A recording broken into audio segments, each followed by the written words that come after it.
Testing 1 2 3 1 2 3.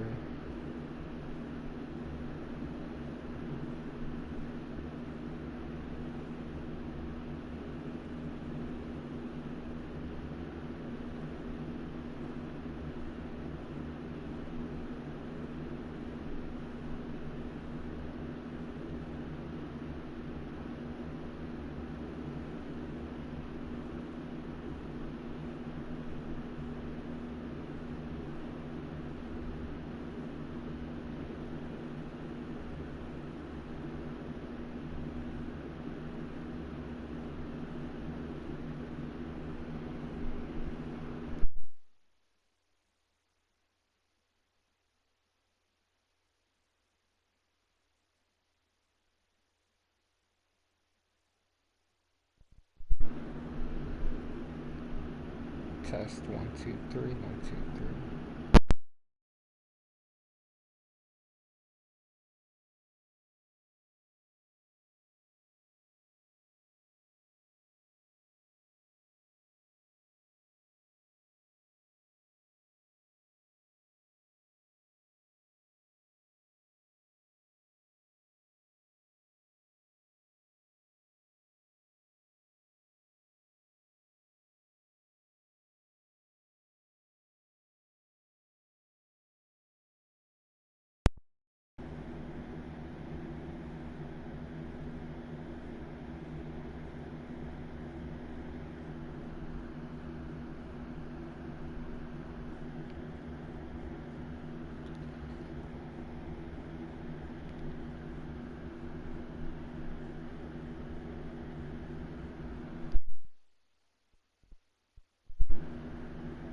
Alright, I'm gonna start. I just wrote something. I'm gonna go ahead and try to get through it real quick.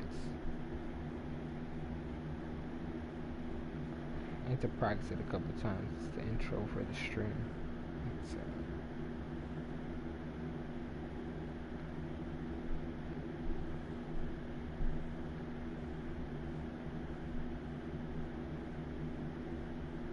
It's pretty much will explain the schedule and what's being streamed, and also explain pretty much explain that all the gameplay, pretty much, because since it's all player versus player, it's gonna pretty much explain most of what will be happening. Since if you just tune into the stream, you wouldn't even understand what's really happening on the screen. And I wanted to get it to so that you always be able to see where I'm at exactly, because I pretty much won't switch formats or anything whenever I start grinding or whatever, how I normally play. It's always the same thing. It wouldn't be anything like I wouldn't start playing a random game or start playing like I normally don't play. I always like do the same thing. It's like more of a routine. And it started off real small, and it's just improved. So it just got more complex, and it's just so much larger than it was. Since obviously when I didn't know how to play, that I wouldn't be able to know how to do too much. But now that I'm more of teaching than rather learning, that there's a lot more steps involved than from when I first started. It would just be over 2 years. So,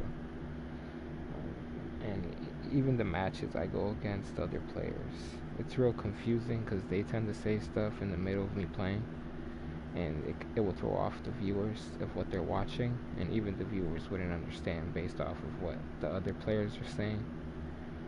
And all that's more of to test me, I guess, to see what I would say back, because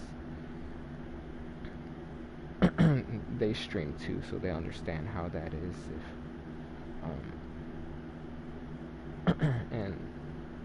And it just makes them more, gives them more reason to even test me, really, since I'm streaming also. So they'll want to question that, just because it's so competitive that they wouldn't know if I'm holding back or if I was trying or if I was doing something wrong on purpose. a lot of the players are younger also, so I really wouldn't. Um, it's gonna reflect more when they play someone older, mature like me. They're gonna have more questions. So the viewers will get confused throughout all that. So I rather not. So that's why as soon as I explain what I just written down, will pretty much always give you a basis of what's going on the screen, because even I will get thrown out of context of what other players would say and all that, and just because I never addressed it before, and if I address it even just one time, pretty much explain to going forward, that it'll never get confusing after that. And that's the thing about having no mic and streaming is the players you're playing against, and even the viewers don't even know the player themselves. So there's just so many questions. So it's like kind of impossible to play the game and not have no mic, and then not type also, because I don't message random players either. I'm not gonna type with anybody really random or anything. And so there was like no explanation from me. So whenever I turn on the stream, it'll just be like really confusing, because nobody will really know what's on the screen, because the players will be pretty much questioning me about the stream, and the viewers are just trying to watch a game. You know what I mean? And so that got really like awkward, I suppose. So um, giving more context to it is it's pretty much the backstory about what I'll play when I play Naruto Storm, which you will see every time I play Naruto Storm, but only Naruto Storm. And the rest of the games, I have to explain more details on what's going on in the game, and specifically how I play those games separately. So this should be completely separate from those other games. So it will be it'll probably be like 30 minutes, just of I actually want to stretch it out throughout 4 hours of me talking about it and also just playing the game. But it'll be faster if I get through it first, and then it'll be less confusing. Rather than, so I'll just hit you with a bunch of information pretty much on what will always be on the screen when Storm 4 is playing. And so the intro, let me see what else is there.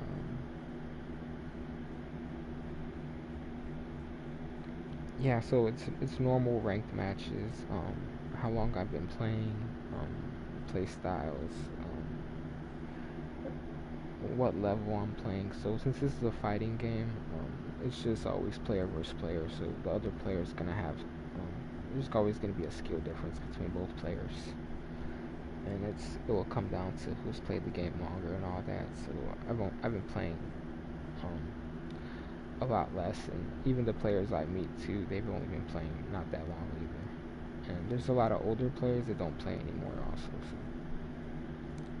it's pretty much always going to be confusing when Storm 4 comes on. So this is pretty much explaining why I just written all this down, and I'll begin on the count to 5, and it's about 7 paragraphs.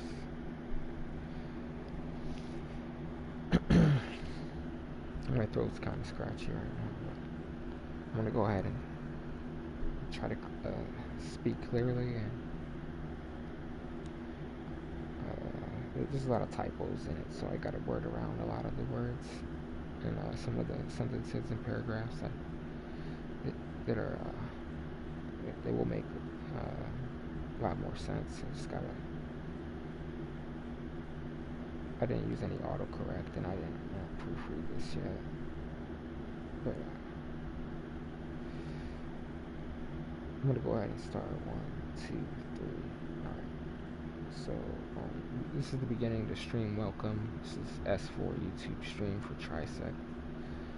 I played Naruto for a long time, fighting in general.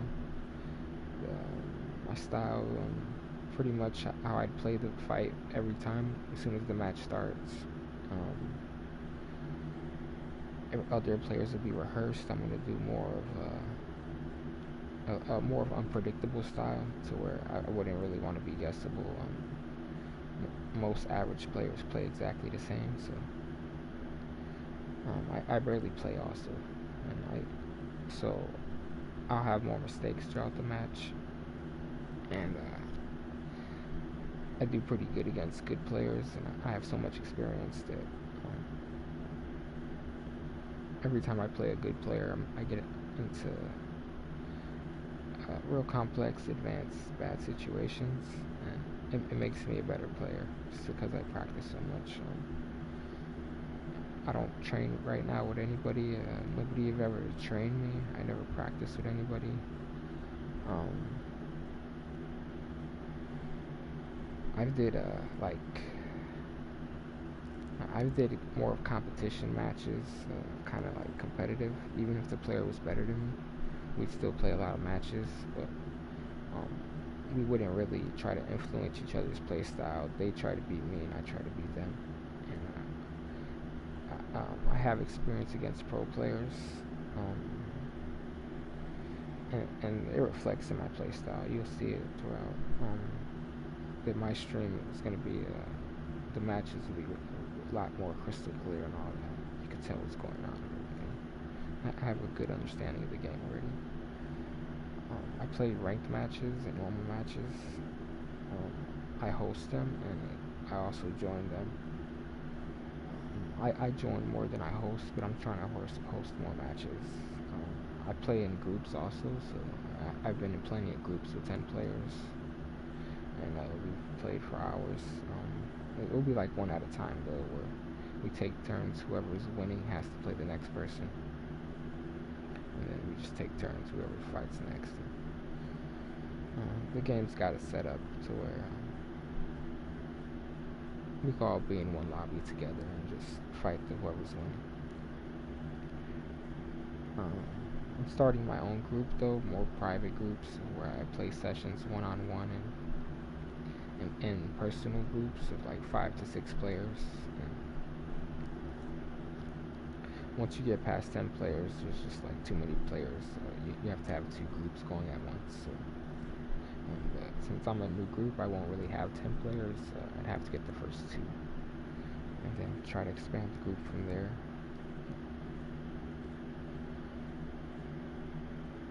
Yeah, I've had hundreds of matches in that type of setting, and also like just regular random settings.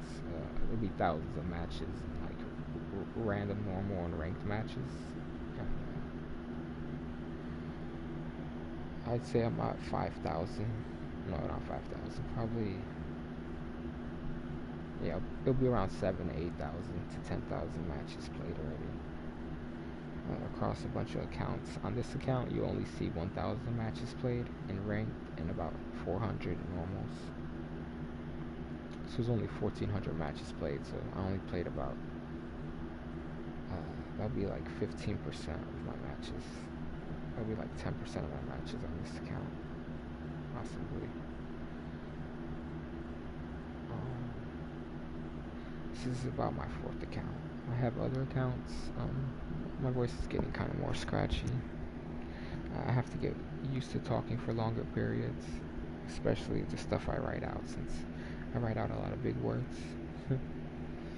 And I also have trouble in game also whenever I talk too much. It's because I don't talk all the time, and when I do, it's just not used to it. But it comes and goes, so my voice will clear up in a little bit. Let's see.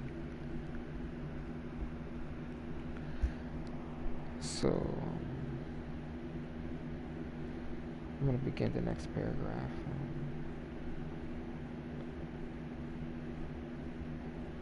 So just go ahead and message me if you want to join the player group.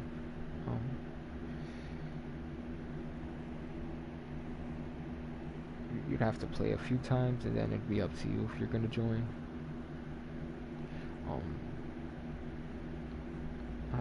At the end of the day, I say what's part of the group and what I don't want part of the group, what I think will be just better for the group. And it'll always be about what will make the group better, though. Other groups won't mind deteriorating, or even letting the group like not be as good as it once was. But with this group, it won't be that won't be acceptable. I'd rather disband and not have a group than just over time let the game quality of matches and all that get worse. So if you're interested in that, like I said, we'll play and then just be like either 1 to 10 matches. It'll be up to you. Um, I'll be fine with one match. I wouldn't mind just doing because I'll be able to tell how good you are and if you'd want to be part of the group off of that one match. And a lot of players like to do 10, like a best of 10 and all that. And best of 3 is real normal. And, like there's best of 5.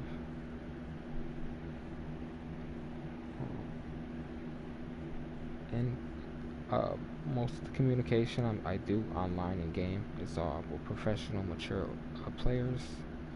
So if I feel like someone isn't intelligent enough to communicate with me or even mature enough, they'll be I won't be reaching out to them.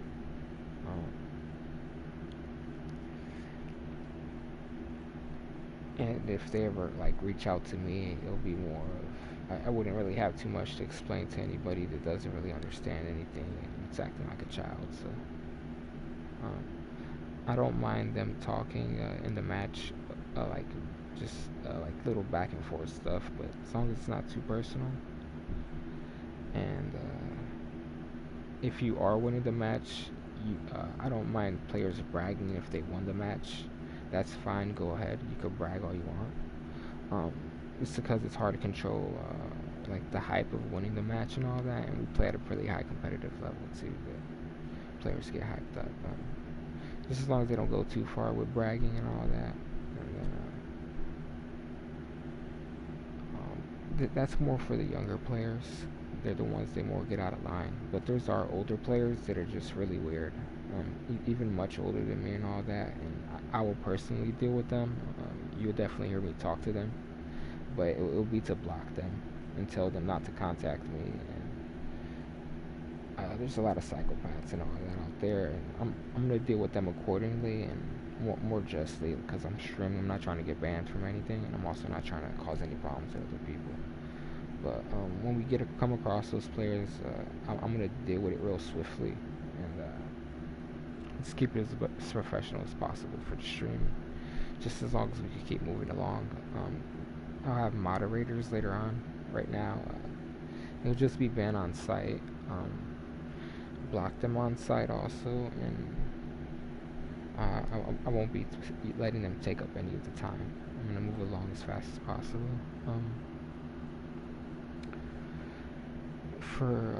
It'll be follower mode only, so if you come to the stream you could go ahead and talk like as soon as probably if you've been here for about 5 minutes you're gonna have to watch the first match, and then after those 5 minutes if you say anything crazy you just get banned right after that, since you've watched long enough to understand that maybe if you were just watching fighting you didn't understand that I'll ban you, but as soon as you hear me talk you should understand it. So there should be few players that show up and that happens too, and then most of the players are pretty good though. The community is really good, but there's also a lot of bad ones too. All the competitors that are playing that are streamers also, they'll get banned from like coming to the chat and talking to me, and I'll be blocking them in game also from talking to me. And pretty much getting them out the way. It's a little hard because they have separate accounts, so I'd have to go through all their personal accounts. But there's lots of groups of players too that will help them get together and try to falsely report players and harass them and stuff. So there's gonna be some streams where it'll be difficult, but it's as long as it's entertaining and that we move along fast and we don't spend too much time on arguing with those people and letting them harass them. Chat will be shut down if too many spammers come in and start spamming bad stuff. Just turn chat off completely. But that's why I'll have Discord going also, and I'd have other places where we can communicate and we could chat through there. keep the stream going, and I'll be able to communicate with you guys. So, but most of the time it should be clear though. There wouldn't be like that's only if there's just major problems, which should be every now and then. And they'll happen less and less because I'll get better with dealing with them. It's just that I've had nothing to deal with, so no,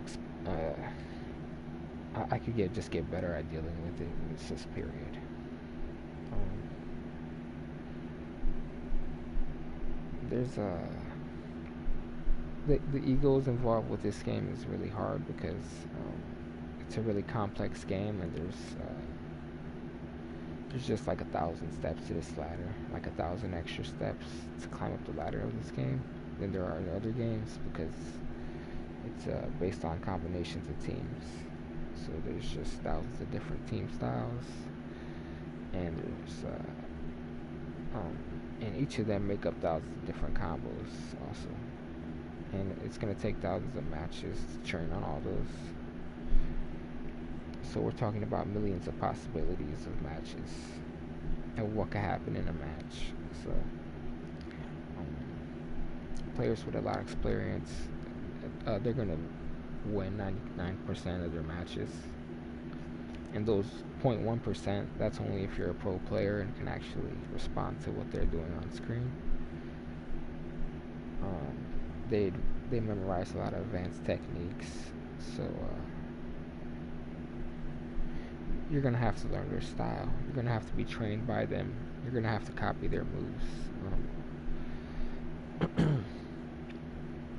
I've copied their moves already, but I have my own style to where I'm gonna be doing different stuff than how they play.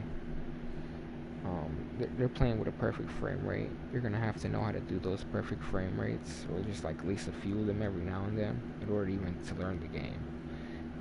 If you can't hit anything like flawlessly, then you won't learn, and you won't advance or improve, and you won't have fun or even play the game. So,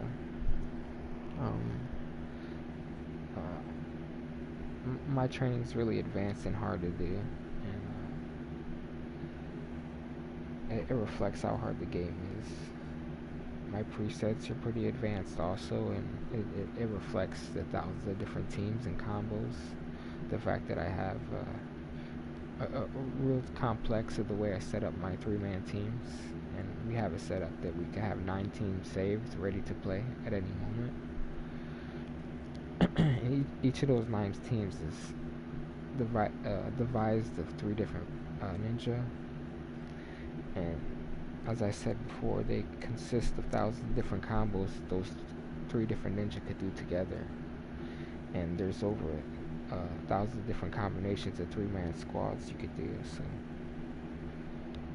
it's real advanced and real complex how I set up my teams and the way I play the game. Because I've been playing for about 2 years. And I was telling you earlier, I have experience with practice against pro players, so they help me understand the game. I've said I've never been trained, but those matches I played against them, they understood that it was helping me understand the game. That's why they let me play against them. So it's not like I just got better on my own. I was getting better on my own, but they came and sped me up, and not because I needed it. It was just because that's something they offered, and I played the game to have fun. And when I first started with this game, it wasn't fun. So that's part of the reason why I let them play against me also, because I wasn't having fun, because I wasn't understanding the game as well as they were. So it helped me have fun pretty much. They pretty much let me have fun by joining their group. And that's why other players don't get good at Storm 4 also, because they're going to play the game and they're not going to have fun learning it, because they're going to be getting beat by all these groups of players that practice every day and been playing for a while, and they help each other out. And you get tired of losing, but I'm so advanced that I'm past that, and I'm just more at the point where I could train and do whatever I want, and I could have a lot of fun at the game. And I've talked to a lot of other good players, and they tend to always have fun when they play the game also, but I see some good players also play the game less because they have less fun, and sometimes it's because they don't like playing like one specific player. But some people have a hard time playing everyone. Like they just don't like competition against no one. They don't like nobody like even hitting them. And as soon as you hit them one time, it's like they stopped having fun, and then they make you stop having fun. So it's a toxic game to where if you don't know how to protect yourself, you're gonna stop having fun, and you're gonna stop other players from having fun too. Because it's a hard game to play, and when somebody else is, having fun at the game, and you're just losing back to back, um, there's little competition because of that. So you'll notice that it's more funner when you have streams like this to watch and other players to learn off to. Um, it's pretty much the only way this game will still be is so popular. That's why everything's still pretty active. It's never been a super huge community, but there's always been streams online and players playing online, and it does get slow. Where you can't see that many streams up, and there's not too many online matches going. But it's regional also around the world and different servers and all that. So it's a huge player base. My presets, I have 9 of them. I research ideas to make better presets. So I've had worse presets in the past, and I'm gonna have better presets in the future. But I have 9 currently that I'm using. I have a backup 9 that I have, and then I have 10 more that I've made since the beginning of this year that I use currently. And I have put away in a file probably another 100 presets that I'll probably never use again, but I might bring them out randomly if I just don't know when I'll ever play them. And I'm just making better presets at this point that it would be real surprising if I make the same preset twice because I'm so advanced at it. So I'm gonna have there's just I think there's about 100,000 possible presets, if not a million different possibilities you can make. And I don't think any players really has a file of more than 1,000 presets.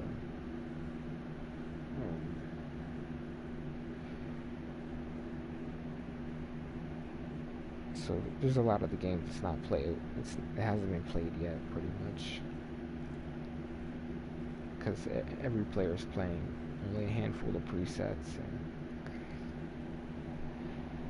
there might be millions of players, but there's just more presets possible than everybody, because everybody likes playing the same characters, so everybody's stuck in the meta of the game. And the current meta of the game's probably been stuck like that for a long time already, so the meta hasn't changed in a while. Player style are changing the meta though, and it depends who practices more. And because players are getting better, all the best players are getting better still, and all the worst players are just having more steps they have to climb to even keep playing the game, because the ladder just keeps going up. Because there's so much that hasn't been played yet that it's starting to be played and nobody's ready for it, because the game's been out for 5 years, or about 5-7 years already. So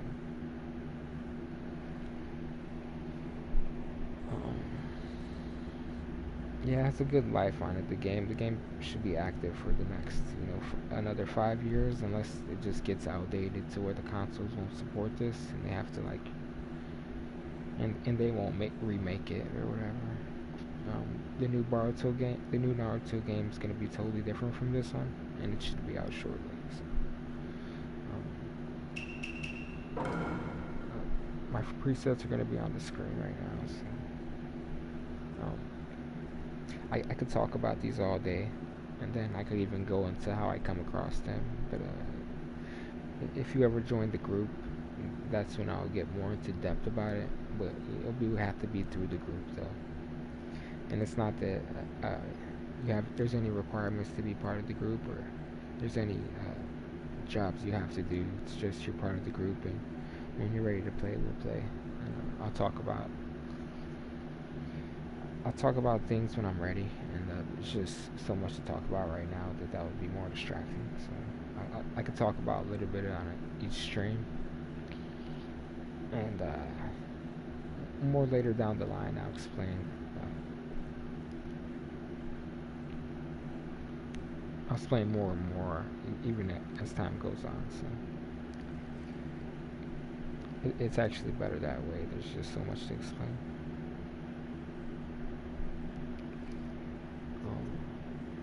So in these teams, you'll see that I don't play the best characters, because if you know about the game, you can tell who the best characters are. You won't really see any of them up there on the screen right now.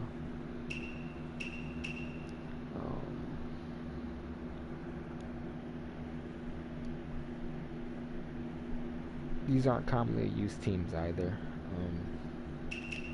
This one I say is probably the most commonly used, but you see that's Kakashi, one of the main characters in the TV show, and that's one of the enemies he fought there. So I'm pretty sure everybody that watches the show knows those two characters, and that's obvious. That should be a common team right there, because other players know about that team even without playing the game. But this one too, that's kind of part of the TV show, but not everybody watched the complete anime. So even though this one should be a common team too, I'm not sure everybody watched the fillers and would know that's Naruto's father, and that's Kakashi when he was younger. So when we go over here to those are three completely random characters. They're not connected to each other directly. They're kind of from three different timelines, almost. And one of them's a completely side character, and the other one's like one of the main superheroes, and the other one's like a main villain. So that'll be an example of a not common team. So I don't play common teams basically. So but these two would be like common, but players don't really like playing weak teams, and these teams would be really hard to use, even though they're actually really strong teams. But a new player on those teams would be really weak because they wouldn't know how to use them. So they're actually not common teams, but they should be.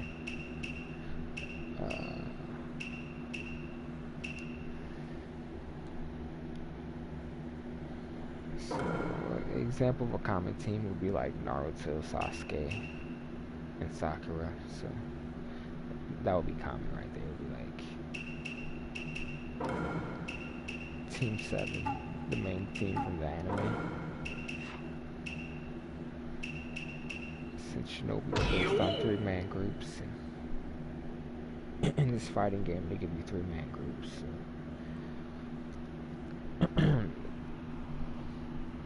that's pretty cool though.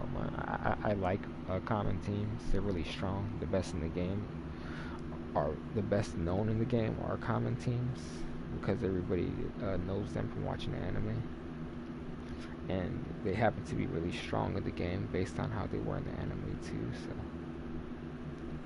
So players have a lot of knowledge already coming into the game on what a strong team is. So these not so common teams, players don't have no clue how powerful they are, and but these teams also get beat out by common teams. So this common team will beat this not common team really easily. But if a really good player uses this team correctly, it should be able to beat any teams they come across, as long as they're really good at the game. It's just such an advanced game that any little advantage helps, and when they don't understand the team, that helps a lot. But the common teams are so strong too, though, they're destroying everything, and some of the strongest characters in the game are on the common teams, and the best players in the world play the most common best players in the game, and they make up like 99% of the unbeatable players that play this game.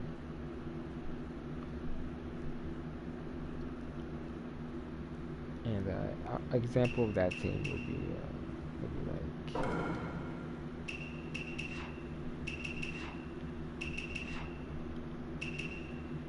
Six Path Madara, since he's strong in that TV show, he's strong in the game also, and he's just 10 times stronger than anybody else in the game also for some reason. And there's random really strong characters.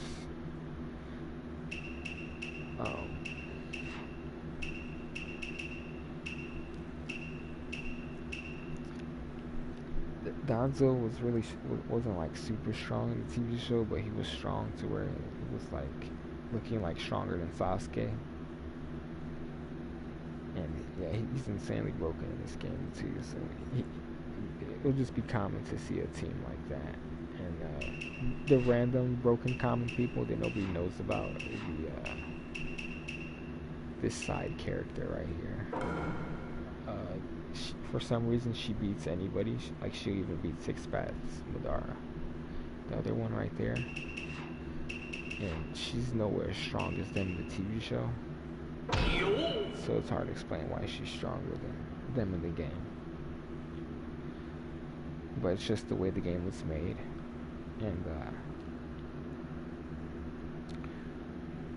And there's not too much, it's not 100% knowledge known about who they were in the TV show also, because they only give us little glimpses into their lives and how strong they actually are based on who they decide to, who the writers wanted to put them against for a good match in the TV show.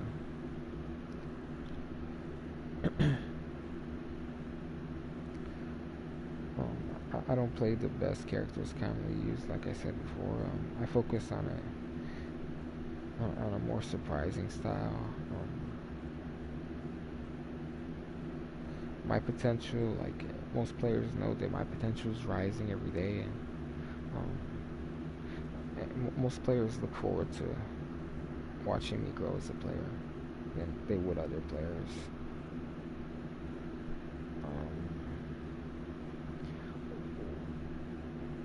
I tend to lose matches more than other players though, so I get less matches against good players sometimes whenever I'm using my new teams and I'm using my more weaker teams like this team here. And not everybody has fun playing against these teams, since even if I lose the match, it was less fun for my opponent because they didn't understand it, and also it was just so easy for them because they were using a common team.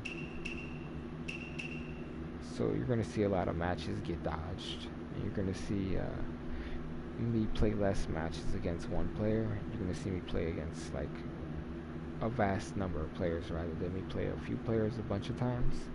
I'm going to play a lot of players a few times. I have an open stance to where I don't block too much, and I don't do the trap combos where I get you in a trap over and over.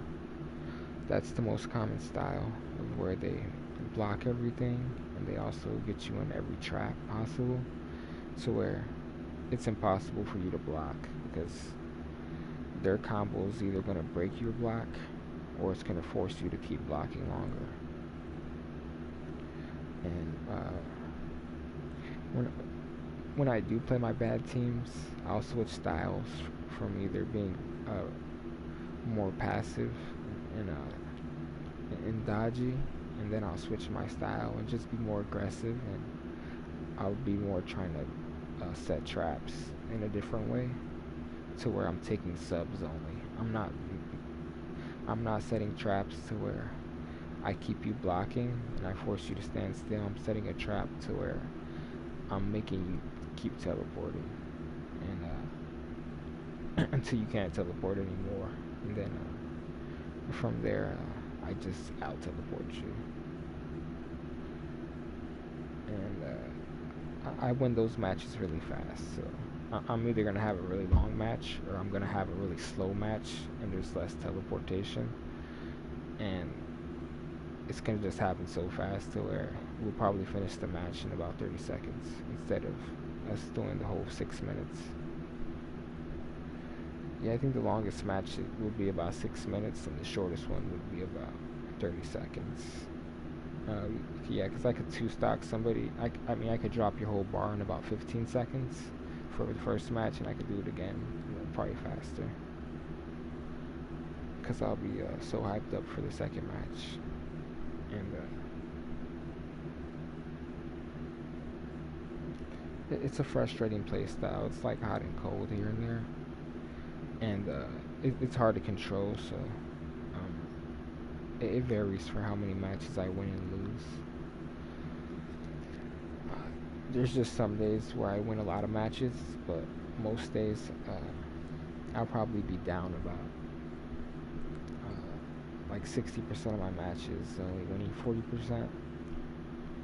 But that's because my teams are complex and new, and they're also not. They're really experimental teams. They're teams that other players don't use, so nobody really knows anything about them.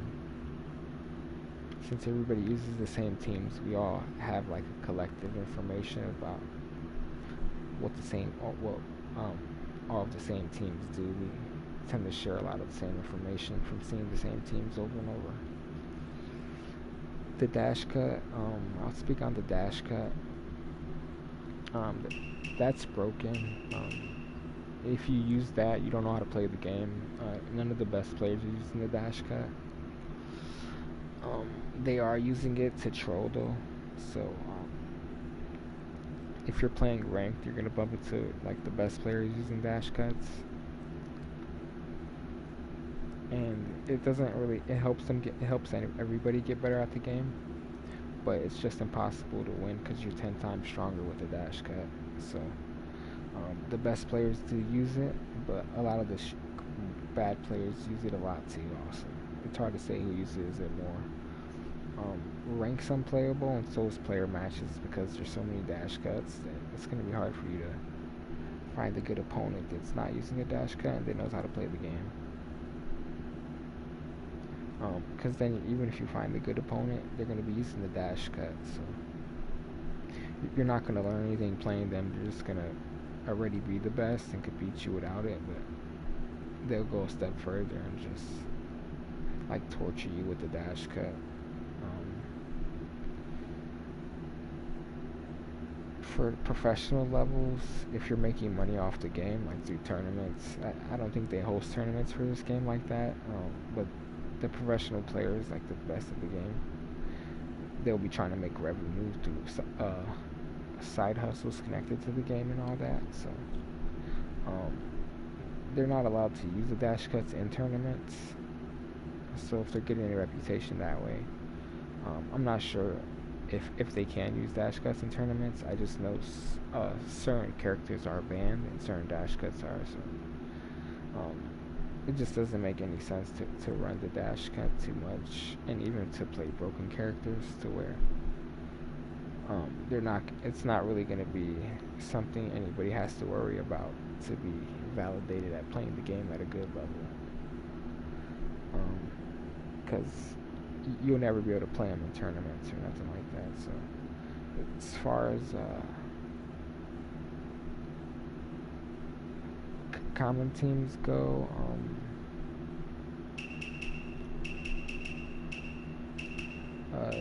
the banned stuff though will be to Yuya. So she's the best in the game, but nobody could play against her. So everybody playing her, like even the best players, nobody plays them. They're not getting matches. It's not like if you play dash cuts, you play Tuya, everybody's gonna avoid you. Even the pro players don't want to play against you, so you're gonna be like tricking players into wanting to play you, but they're gonna realize that it's just not really competitive, and anybody really good at the game is not really practicing how to use a character that they just made extremely powerful in the game, but it doesn't reflect how good you are as a player of the game. Because if you don't pick this one character, you're getting beat on all these other lineups you try to farm. But there's other characters that are banned also. Danzo's banned also. It's extremely broken. Senju should be banned because he can non-stop hit you with an attack that forces you to barely be able to dodge it. And he could do that like non-stop. If the best players play that, play all these characters, so you're gonna see the best players play this one. But most of the best players don't play that. They play more common teams. The common teams that are really broken, so I'll be like,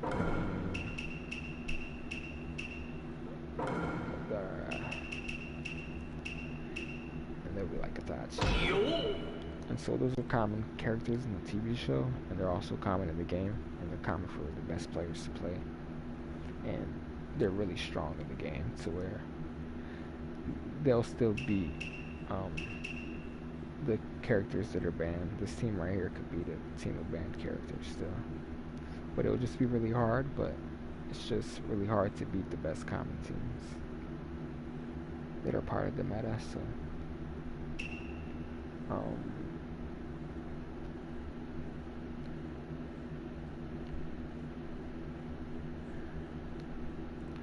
yeah, I'm pretty positive.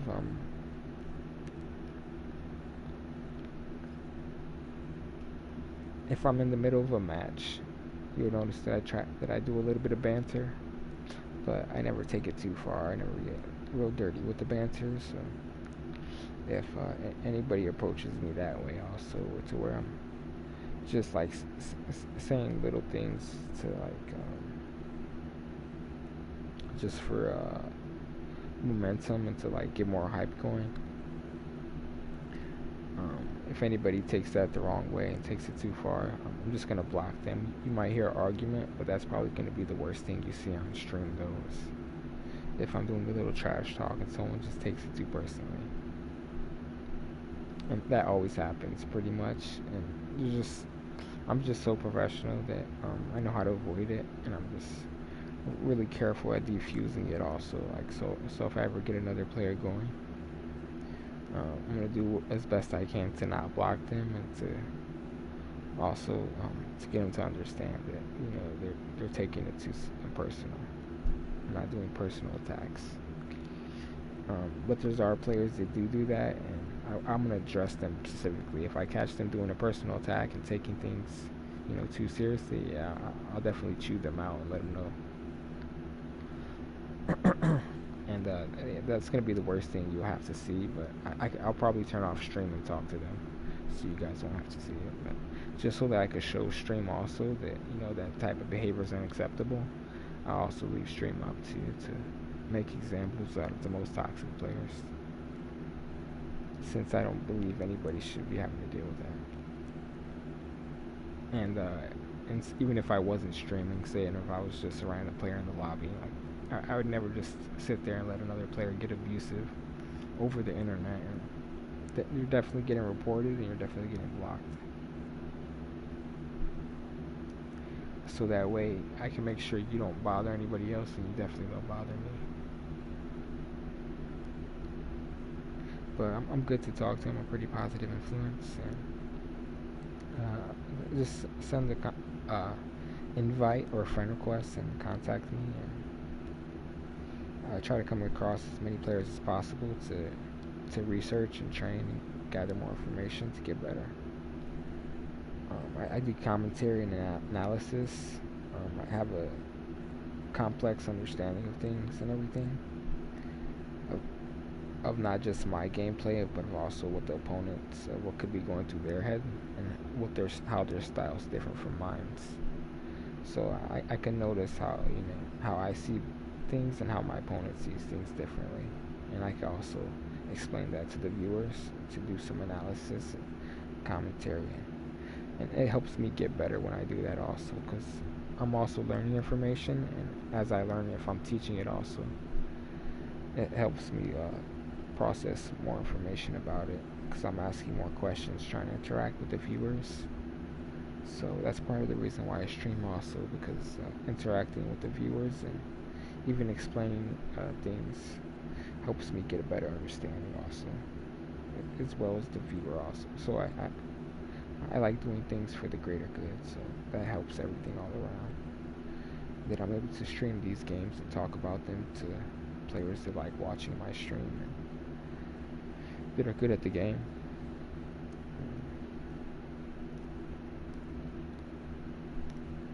And all my training partners, whether they're good or bad, they all end up twice as good as they were when they first played me. So it doesn't matter what level you're at, you're gonna get twice as good as you were once you play me. I've always been good at video games, so it's just a harder competition fighting against someone with as much experience as me. So you'll notice once we start playing, we don't have to play too many matches either. How I play is really learnable. I can reteach it really fast, and it's actually the best out there. And it helps me get better. Like, I'm not talking about it to get famous or because I want everybody to think I'm good. It helps me learn faster, and it's not for money. I could get good on my own, and even without this, but this helps me. I can increase it to a more professional level a lot sooner. It's just really complex having to stream it, to talk about it, and to even make it presentable to a random player, and to make it entertaining. You have to be. It takes it takes more energy and skill, and it just makes you so much better once you're starting to explain it and actually getting the information into the stream and making it entertaining at the same time. And to play at this level, even if you play one or two matches, it's pretty draining. You're going to be hitting a lot more buttons than other players are, and you could get worn down pretty fast. But if you're playing with good players, they'll keep you playing and getting better faster. So that's what the whole point of the group is.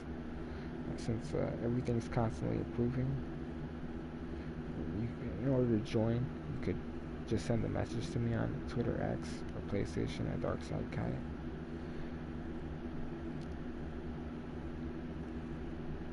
That was pretty much everything that could be said. I'm gonna go back and rewatch the recording of that, and I might redo this a couple times. So that was just the first take. So I'm gonna end up going back and doing it 3 takes, and I'm gonna fix the typos. And I want it to be more. There was too many pauses in between me going through the paragraphs, and I had to think of a lot more stuff to make it make more sense, to add to it. I improvised a lot throughout it, but I was able to get across most of the key points to start out. And we'll just keep building from there, because that's not even half the explanation of that was more of the introduction, so that was more of a brief summary. Everything I just talked about, it all could be talked about for hours, pretty much, a lot longer, and it'll have to be re-talked about, because I'll be able to explain it a lot better as time goes on.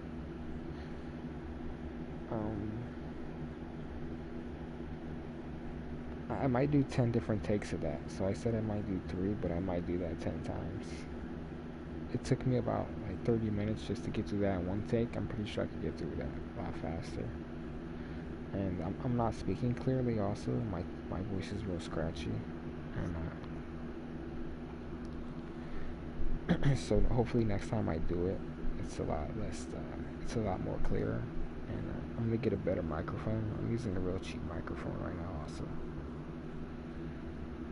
And it was a pretty good intro for the YouTube, and I want this to be the first stream and just to be the first take, and I might delete this one later, but I might make this private and just rewatch it and start rehearsing it over and over until I could do it more flawlessly. It shouldn't take me too many tries. I could get it done before the end of the month. But it's just a start for to make everything make more sense, since I play other games besides Storm 4. It's just really confusing watching my stream, and I don't want to have to make separate channels all the time. So there will be separate channels, but at the same time there will be a channel also where I just do it all, to where I want it to make sense on that one channel, and this is gonna be the channel right here, to where Storm 4 will be the first YouTube stream. I have about 5 streams on Twitch right now that are for the other games I'm playing. So it'll help everything make more sense that they're on my YouTube channel, because the YouTube channel doesn't get deleted after 15 days. If I do any commentary explanations on Twitch, I would have to re-download them and re-upload them to YouTube, because on Twitch they're going to delete any commentary or any informative info streams I do on Twitch will get deleted after 15 days, because it's they just I guess they don't have any room. Like it costs them money to store all of our video files, so they're only gonna hold any of my video files for 15 days, and they're deleting them for good. So I could go in there before those 15 days and download them. But I'll do the first takes on YouTube, since I won't have to worry about the 15 days and downloading them and taking up more of my storage space. And I'll try to get more info, do 50-50, half my streams on Twitch and half on YouTube. But you might have, in order to understand the streams more, you probably have to watch some of the YouTube ones, or I'd probably have to find a way to quickly explain every 15 days the format for Twitch, which I could do. It's I haven't thought about it, and this is the first time I even had the idea, so I'll just go ahead and get started on that as soon as I can, and that'll help make the Twitch streams more explainable, since I jump around from games and all that. It's definitely going to be Storm 4 that has to get talked about first, since this is the game that I started playing more seriously, since I came in contact with players that were good at the game. They got me interested into the game more than I did the rest of the games. So I have stopped playing Storm 4 though as much as I used to. So it's all casual play, casual competitive play, pretty much, to where I'm not playing as hard as I can and how I used to, but I'm still playing the game a lot and just having fun, and I'm able to entertain people on stream with it. And that's why I want Storm 4 to be the first game I explain, since I'm going to be playing it more seriously than the other games.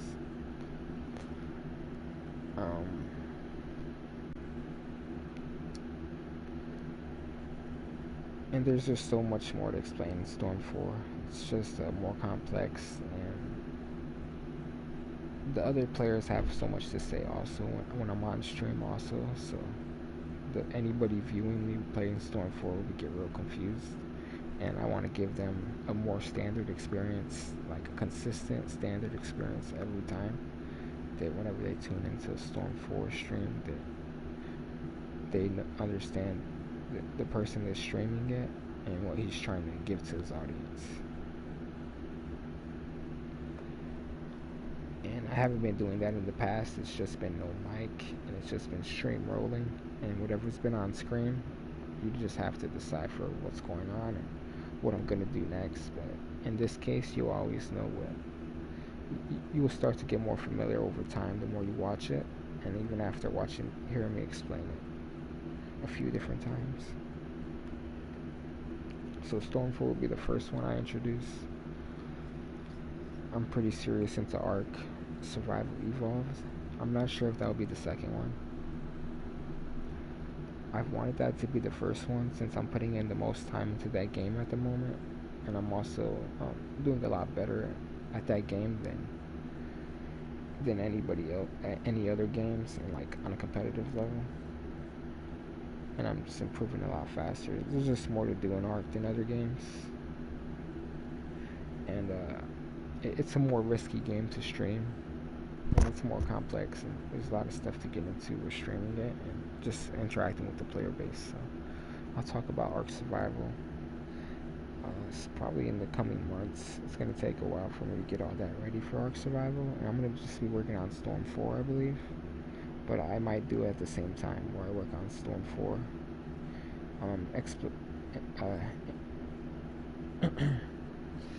Storm 4, pretty much like the timetable and like the schedule of Storm 4,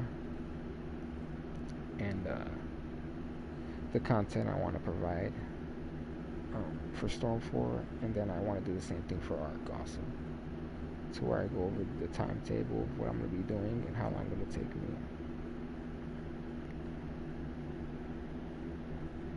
And exactly the format I'm going to be streaming in, like what I'm going to be showing you every time.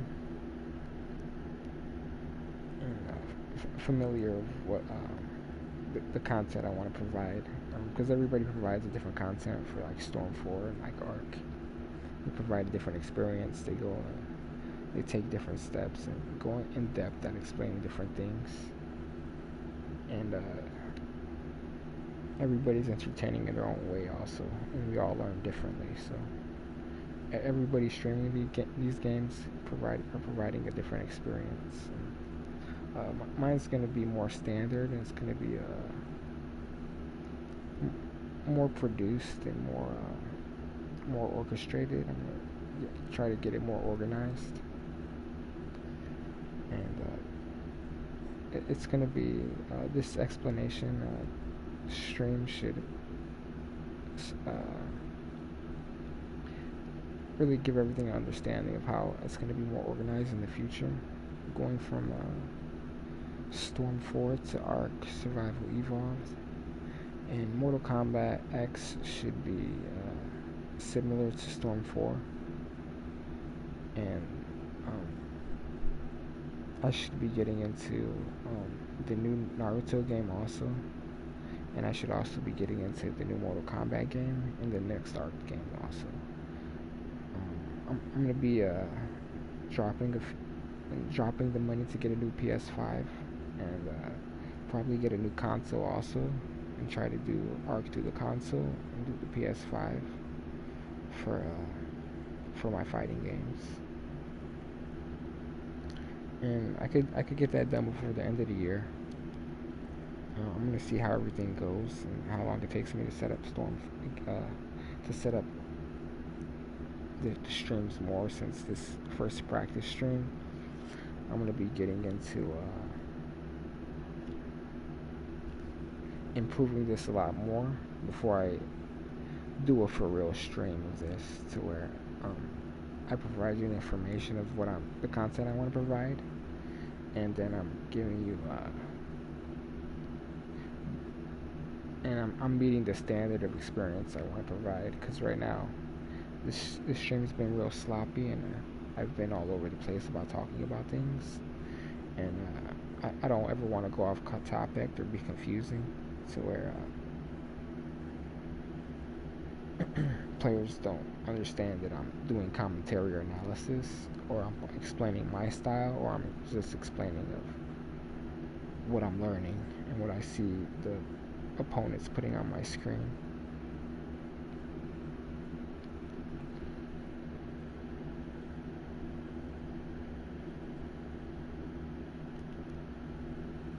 And so there's Ark Survival, there's Storm 4, there's Mortal Kombat X, and then and then when I upgrade, there's going to be the updates to all those games, the Mortal Kombat 1, the Ascension, and the Boruto, the new one. that hasn't came out yet. The next Naruto game, and I'm playing Gundam also. That game is probably not going to be updated for a long time, but it's still going strong. It's hard to get matches on there. I could probably only get like 3 matches an hour. It'll be hard to get more than that since I have a connection issue with the servers. So outside of Gundam, I also have, let me see. So I have poker also. I wouldn't be able to talk about poker since there's people trying to make actual money off of that, and I'm not trying to, have everybody trying to get rich off my stream. So poker is going to be completely competitive. You can see my hand, so you can kind of know what I'm thinking and all that. But I won't be talking about what's going on the table. But you're going to get better. You're going to be actually be able to make money watching me play poker. I don't do it in real life because I could get a lot of money in other ways. And I just kind of feel like gambling's always risky and all that. Of just like the type of energy you attract. And I got a pretty good family lifestyle to where I'm not the type of person that wants to be at a casino around those type of people. But the poker's really good though. It's high level. I do blackjack also, so I'm good at blackjack, and I've been doing pretty good at craps and roulette too. I have a thing for roulette and even the slots also. So you can have a lot of fun watching me play roulette and blackjack and poker. I'm pretty entertaining when I play it too. So, and yeah, I would go to the casino also, but I don't spend a lot of money when I go there. And in the future, I plan to, but since I play other games so much, I put a lot of my time into my private work and my school work and all that right now. So it's all really interesting on why I don't do it. I could talk about it forever. But poker's pretty interesting. I just do that every now and then. I have Yu-Gi-Oh! Today's card game going on. So I'm up to date on all the Yu-Gi-Oh! Stuff from the past. There's just a lot of new updates to Yu-Gi-Oh! And I can't do it in real life because it'll cost me thousands of dollars to buy these Yu-Gi-Oh! Cards and to put these decks together. But I can do it all online for free, and I can upload them to YouTube. So I have some Yu-Gi-Oh! Videos coming up. It's just my decks I haven't worked on them for so long, but some of my decks are pro and really advanced stuff to where I don't think I have any of the top tier decks, but I have the tier before that deck. I do alright against top tier decks to where I usually lose them, but there's situations to where I can take a win off a top tier deck.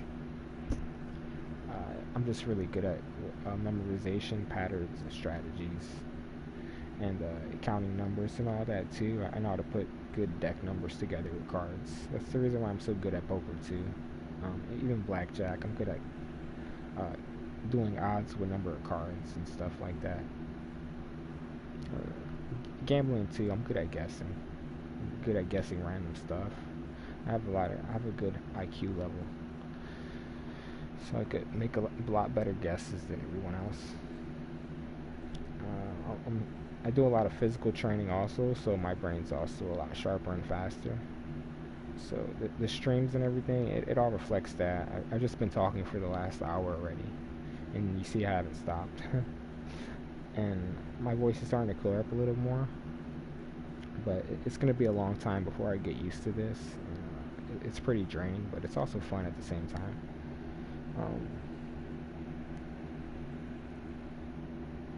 Yeah, so it's just I'm like in my prime already at 32, so it's all high quality, really high quality results on everything I do. So my schoolwork goes pretty well, my work life goes pretty well, my relationships with other people go well also. I could deal with difficult people, and I'm also good with dealing with people that that everybody likes also. So I cook also. I work in kitchens. I do chefs, and I do high stakes work in the kitchens and all that. So I only work with high trained individuals, to where if you weren't highly trained, you would be fired on the spot from even working with any of my coworkers and me. So I'm used to my coworkers yelling also, and like doing like stuff, but they're also really good at their job though. So I know how to take criticism from them. So where sometimes I might be I have trouble criticizing others because I criticize them too much. To where I'm used to giving my coworkers like my thoughts, and then I sometimes I realize it hurts my coworkers, and I end up doing it to other people too. Like just when they do something I don't like, and I just have to articulate myself better to where. Um, that's why I don't try to do banter too much and try to trash talk to other players, because it can get out of hand. Because you have to be really highly trained to be professional, and to defuse situations to where um, nobody has any hard feelings, and that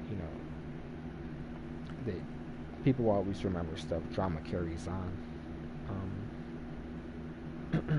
What's a problem one day is going to keep being a problem every day until it gets fixed. So, what age you start to understand that. But yeah, that's the main thing I look out for when streaming, is to make sure I don't, at, that everything stays professional and everything stays casual and pretty neutral about everything going forward. And as long as the stream isn't something to get caught up in, it gets caught up in any drama, and nobody else, gets caught up in any drama that does happen, that I'm not providing a bad content or a bad experience. And I do rewatch all the videos, all my gameplay I rewatch, and I rewatch my VODs to listen to me talk and all that, and just to work on doing it better and all that. So I'm able to reflect on what I did wrong a lot, and I practice by myself also in private too every now and then, and that's when I do the most improvement, is I practice by myself. And if you want to get better at the game and like play around me, I just want you to know that's how you would get better at the game, is you practice by yourself first, and then you play other players, because other players could hold you back and you'll get caught up in just figuring out how not to lose against them, and not figuring out how to just win against everybody else. But you could get better by just not trying to figure out how to lose against them. But there's so many toxic players, you could also get caught up in a player just abusing you over and over again, and not really trying to help you get better at the game, and watching you lose. And there's players that believe that you just get better and that's the only way to get better. But you could actually, you never that's not true. The only way you get better is you play with somebody that's kind of neutral, and they don't have to tell you what's going on. They can just let you play, but they'd have to more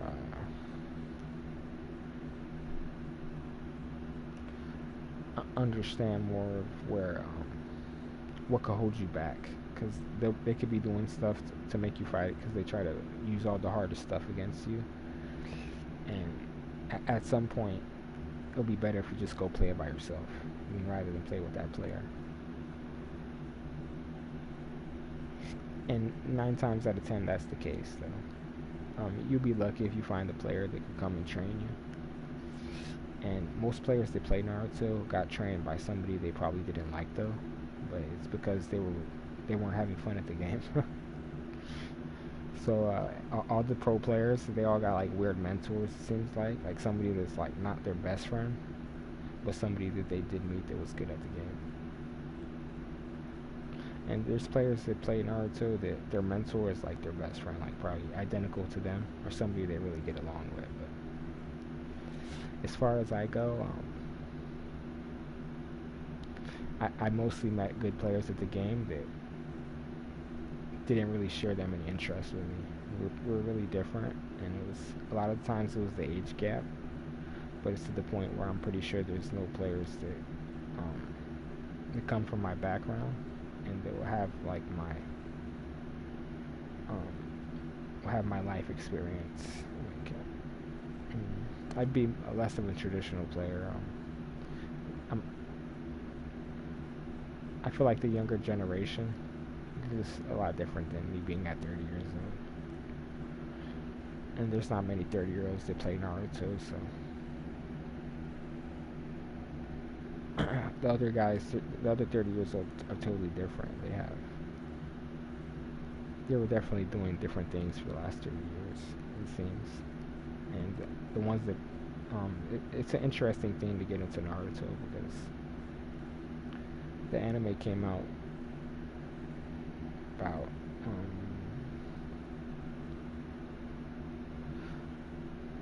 just about 15 years ago. Not 15 years ago, about 20, 25 years ago. And every generation's picked it up since it's been out. And there's just so many different people that are interested in this one game. That are interested for certain reasons, though, because they watched the TV show and they related to it in a certain way. And if you compare that to when I play Mortal Kombat, you'll see that it's a different player base. The player base that plays Naruto, it's real talkative. They're like real savvy and real sharp and all that. And when you play Mortal Kombat, they're like really laid back and casual, and they're more jaded. They like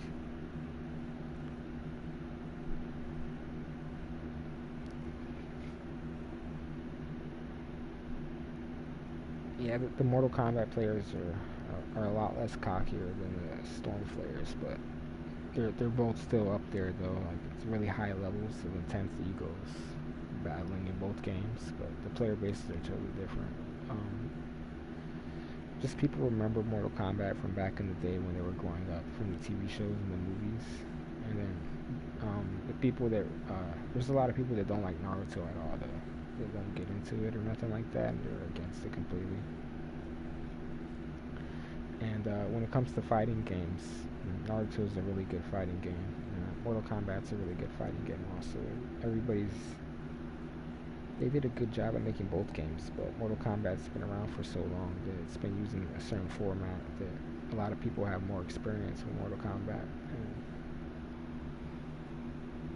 there's just a diehard fan base for Naruto that, the people that play Naruto have their heart on their sleeves a lot more than the Mortal Kombat players. So it's real interesting. You see the fan base for Arc be a lot of people that are like into exploring stuff, like totally different from the Mortal Kombat and Storm players. And the gamblers I play when I play poker and all that. Now those people are the most interesting. They have like a lot of characters. You'll see at the poker table and all that. The people sitting down for blackjack.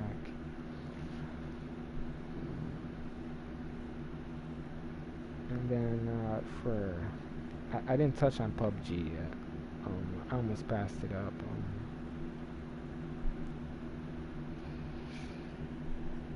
So for PUBG, I'm gonna have to do that after arc. I'll have to break all that down. It's not really worth streaming too much because I'm at such a low rank and my stats are so low. And I play that game the least out of all the other games. And it's real interesting to watch me play. And people do want to watch me play it at the low level because they still put me on the teams with high level players. but I'm like in low tier lobbies though. I'm not like in the really good lobbies. I'm in the crap lobbies, and I'm still having trouble doing a lot of stuff. But I understand PUBG and Battle Royale so well that it's really entertaining to watch me learn and get better at Battle Royale. If I get funny and I could like be more entertaining, I could probably like get more PUBG streams in. But there's a lot of competition in PUBG too, and everybody tends to use each other for information. So um,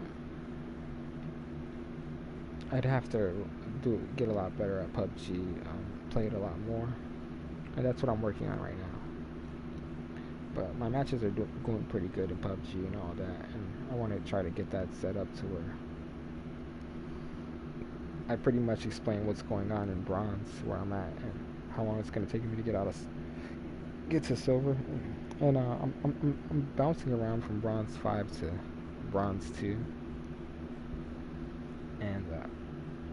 and I'm not playing that much. So if I play more, I should be able to grind up to silver 2. But we're talking about hundreds of hours put into it. And I got a lot of work in schoolwork I got to get into, and it'll take me. I'll know how close I'm getting into that in about a month.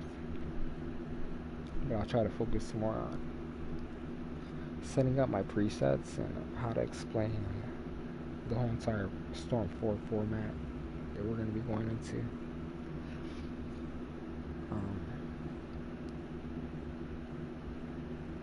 Yeah, I'll probably try to get into that one more time just to go over it again. So, yeah, this is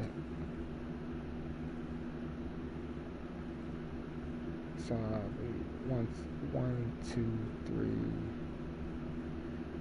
All right.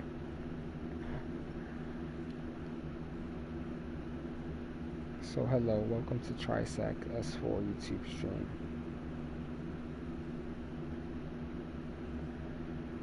I'm a long time Naruto fighting player.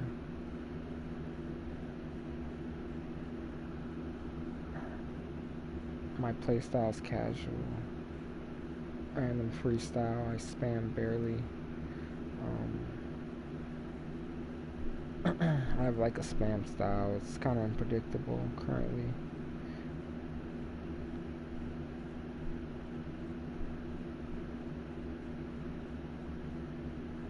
Currently part of no groups. I network here and there, I play a little here and there.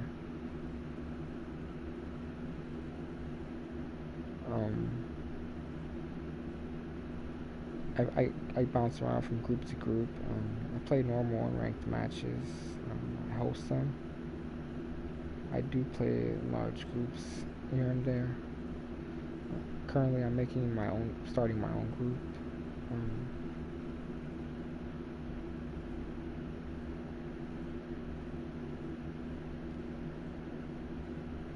And you could just add me if you want to go ahead and play. We'll go ahead and have some matches, and if you're still interested after the matches,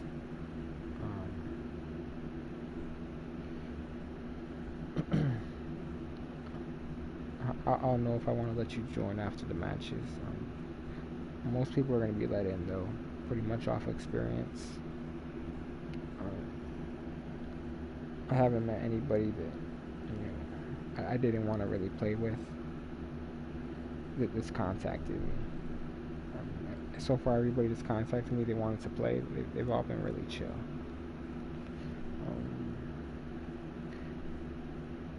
So for the group though, I only communicate and network with mature, intelligent players. You have to have a high IQ level. You have to have good hospitality in order to be part of the group. Kind of be able to understand what's going on and what direction the group wants to go into, and how you would want the group to help you. You have to be able to communicate that. So you usually need a high IQ in order to do that. And you have to have good hospitality to be able to approach us. So I don't mind any banter back and forth of players about, or them bragging about winning all their matches. There's thousands of different team combos, styles. It takes thousands of matches to train any one of them to a decent level. A few character combos that dominate 99% of team comps. There's also a few players who memorize more advanced attacks than the average players are used to, so they're unbeatable unless you do some of pro training and copy their moves and styles. You can catch up with the unbeatable players in a short time if you really want it. My training is advanced and it's hard to understand and explain. My presets are advanced and I research new ideas to make my preset better. I don't play the best characters or commonly used teams that are part of the meta. I focus on a unique special style to surprise high-level players. I get punished for constantly trying new things, but I'm considered to have the most potential in the future, so the heavy price I pay for losing is paying off more and more each day. The other players have difficulty to play sometimes as I'm discovering new things. It's pretty impressive and inspiring to watch me play for the whole Naruto community. I have a pretty open stance and I don't do trap combos yet. I kind of save it for later. So I usually let players get up after I knock them down. On my best teams, but on my worst teams, I'm going to try to spam more and I'm going to try to get more of your subs out and I'll sub you and end the game really fast.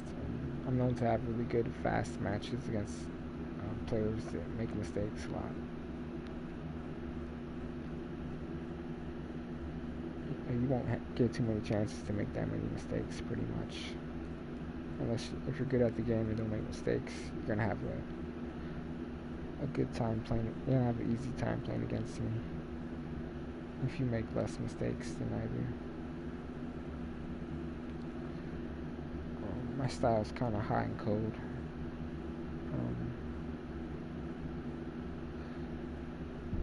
You're gonna be able to have to hit perfect frame rates in order to keep up, pretty much.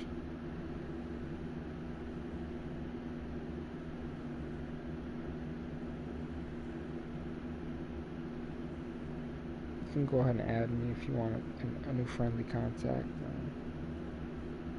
I try to come across as many players as possible to reach new information to get better at the game. I do commentary and analysis of the game and my opponents. I also teach new players how to get better. Trained players over the years and had a lot of help from other players show me how to do things. And was able to come up with some new ways of doing things that I was able to teach other players. I have a training boot camp you can go ahead and take and I can help you improve your performance. All my training partners end up really good. They learn fast. The training's pretty intense. I'm constantly improving, and if you'd like to join, just message on Twitter, X, or PlayStation Darkside_Kite.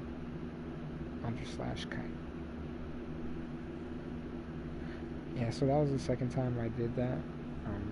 There's a lot I gotta take out. I have to rewatch this and go ahead and figure out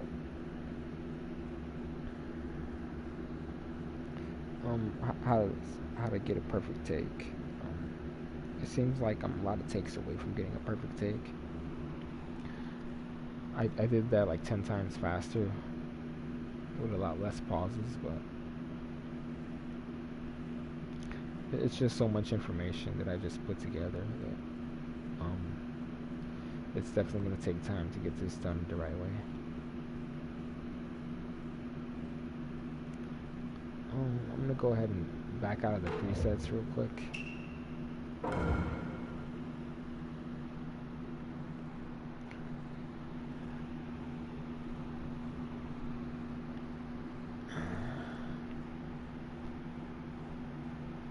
Yeah, there's too many bright lights in the game, so you need protection for your eyes when you play the game.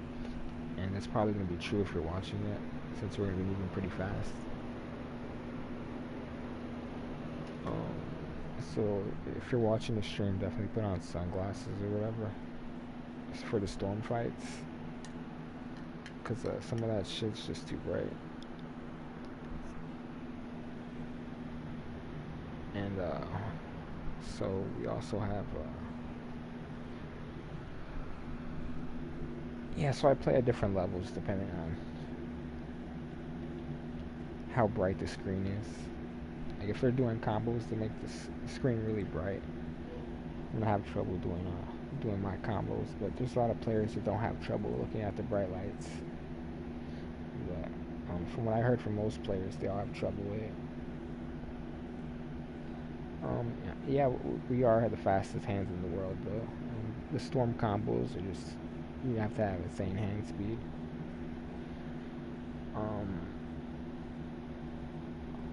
My hand speed was probably more the standard that the rest of the players have to match, but I bumped into a couple other players that they have better button techniques and they have better controller button layouts. That their combos and their moves are a lot more better than mine's. So I'm just using a regular basic controller, using a basic button layout pretty much, and I'm not using special button techniques really, except a few of them. I haven't asked anybody to help me train, so I haven't learned any special techniques from anybody. But there's other players that learn special button techniques.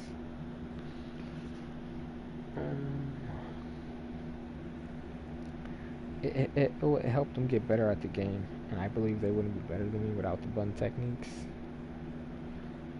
So that says a lot right there. But their presets, they'll already be really good with just their presets without the button techniques and all that. So the best players got a lot of good things going for them. It's not just that they know the combos and all that.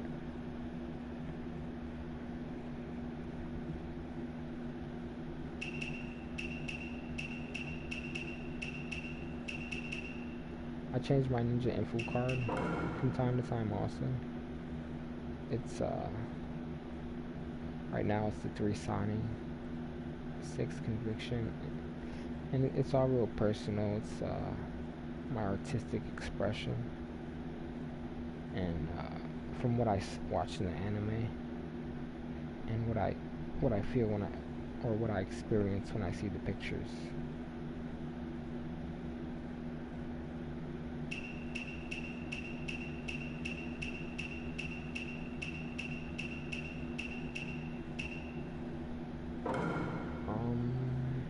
They have some pretty good sayings too, some matching voices for the match, and it's the same thing. It's my artistic expression, and the whole entire experience I feel, and what I'm trying to give to the players that view my player card.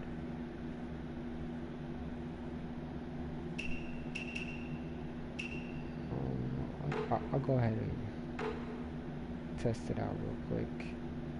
I believe that protecting the village means protecting the people of the Hidden Leaf, the ninja, the children. I believe that protecting the village means protecting the people of the Hidden Leaf, the ninja, the children. Yeah, and you hear that every time the match starts. You will hear that. Not when the match starts, when I find a new opponent. So you will hear that. And I change it up every now and then, about a few times a month probably. And it's pretty nice watching me come up with new ideas, new artistic expressions and experiences I want to try to put out there. Just off of seeing my card, not really playing me yet. I try to give more levels to the experience of playing me. And that's why I really like that they give us these cards we can edit and customize. I've had a lot in the past. I'm going to be coming up with a lot more in the future. I've seen a lot of my opponents have interesting player cards also. I don't think anybody else changes their player card as much as me though.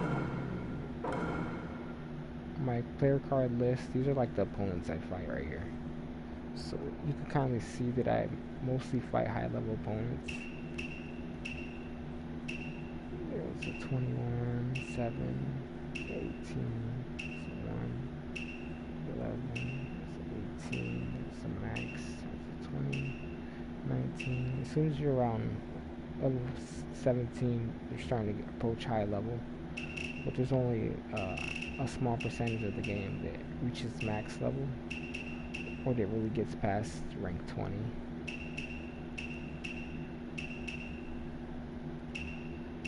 But you see all the different player cards everybody has. Pretty different colors and different pictures. And they got different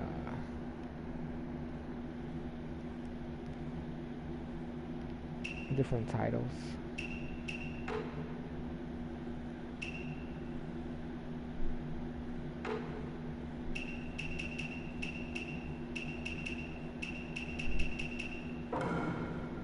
So we have the rank matches and the player matches. I'm going to try to get into more ranked matches only right now, to where I'm doing mostly ranked matches. And it takes longer because then I have to look for another match after I fight him one time. But if I go to player match, I can fight the same person more than like up to 10 times, even more. I rarely play players more than 3 times. I try to give people at least one match. The players I like, I try to give them 2 matches. And if I'm practicing, I'd like to do around 4 matches if I'm practicing.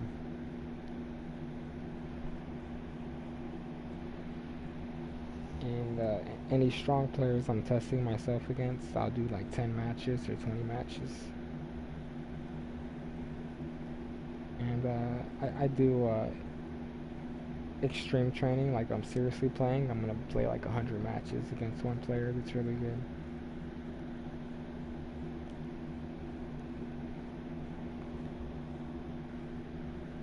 And yeah, I already had a 100 match stream where I played 100 matches in one stream. And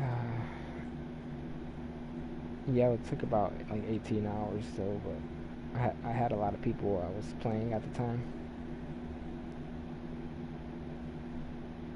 It was a pretty good day. Was getting a lot of matches every day at the time. But for Naruto, I try to do about, around 10 to 15 just for a stream. And that's a pretty long stream. That would be like a 3-hour stream for 10 to 15 matches. It's probably be like 2 hours. If I'm watching other players fight, it would be around like 3 hours. But I'd say I have to be about 30 matches for a stream.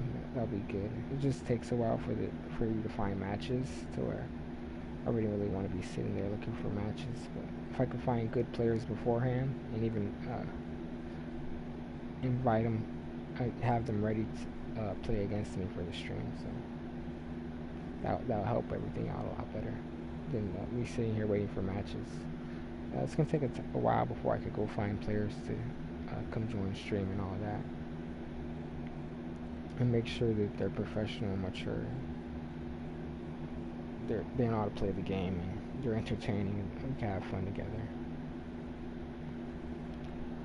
It's really hard to find good players like that, but I've come across them in the past, and I had streams with other players and been on other players' streams and all that.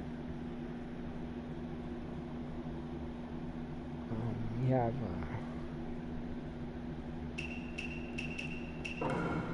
the endless is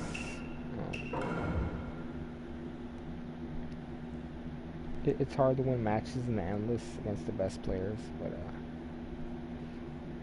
every now and then I'll be at the top of I'll go on a streak in one of these lobbies. They'll have anywhere from 2 to 8 players from all different levels. And they play so many different styles. It's real interesting. There's just so many different characters and personalities that are on endless every day. A lot of the players know each other. There's just a lot to learn. If you're trying to learn the game, this is like where I'll start at. You have to play a lot. A lot of the players, they know each other. You're gonna come across a lot of players in the normal matches, in the rank matches. I mean, like players that would never meet other players. They will only play like normal matches and ranked.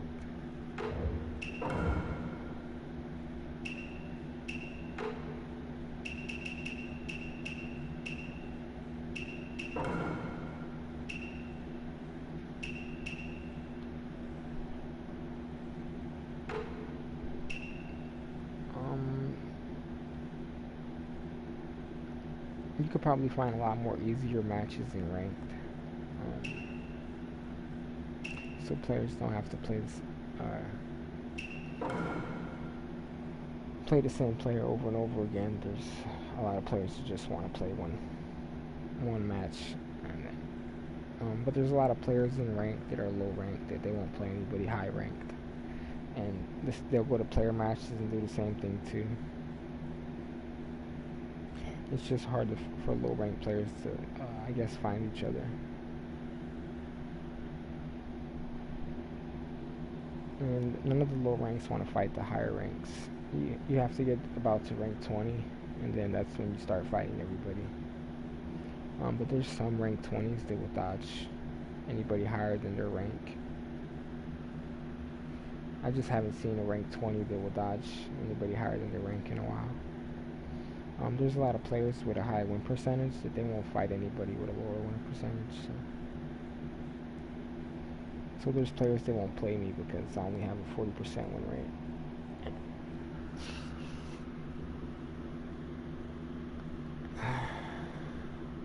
And me, I won't play anybody that has a 20% win rate either. I won't play anybody that has like. I'll give them one match only. I wouldn't play a beginner more than once. It'd be more to help them learn the game, and then I guess to get like a free stop boost and get some free practice combos on a good punching bag. And when I was the low rank, I got used as a punching bag a lot by all the best players. So that's something I didn't do back really. Let's go find the trash players and play against them over and over again. And that was kind of the birth of my style right there.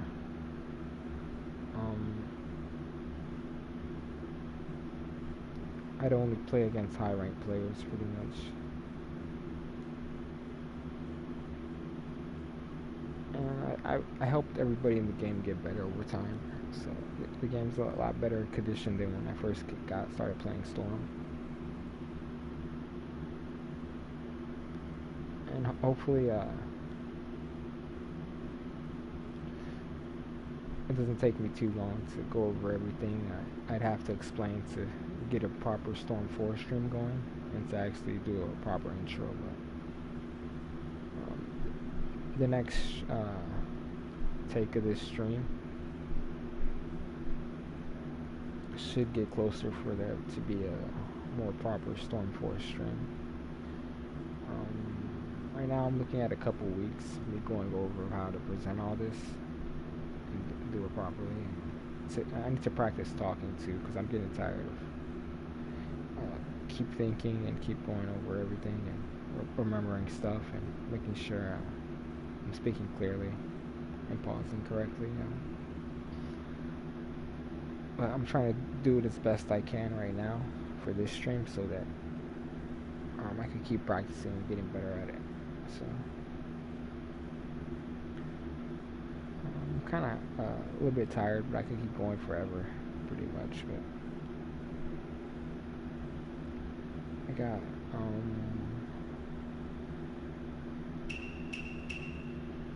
I could go ahead and get a player match set up. So if I look at my presets here.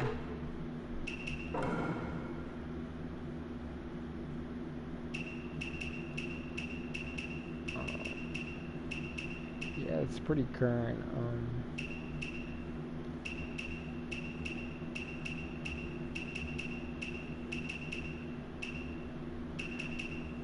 My last preset, I feel like everybody that was online was able to get to test whatever their favorite teams were against me on these teams, and they were able to get better.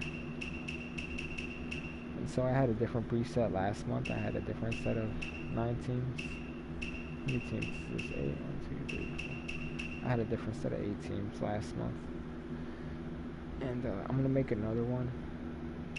And so for this stream and the next one, you'll probably see these teams, but I might have a new setup for next one. I really like this setup. I'm gonna be explaining this in depth, and I'm gonna be improving my knowledge. This because I learned how to make better teams over time, so it's more to explain. But for now, you see, I have Orochimaru, Kiba, and Sasuke there. Yeah, I like Orochimaru, and I do some sick combos with Kiba. That team's really good. That's one of the better teams I have right here. The next one, Sasuke, Hanabi, and Kisame. It's pretty hard to explain. I didn't understand it too much. It came out of nowhere when I was making teams. I had the idea to put them on a team. I realized they were just so different from all the other players, from all the other characters. So I do some pretty good combos with Kisame and Hanabi and Sasuke. That Sasuke I'm not familiar with, but I believe that might be the fastest Sasuke. He has the best shuriken in the game. That he has the Sharingan and the Rinnegan. Hanabi's a pretty broken advanced character.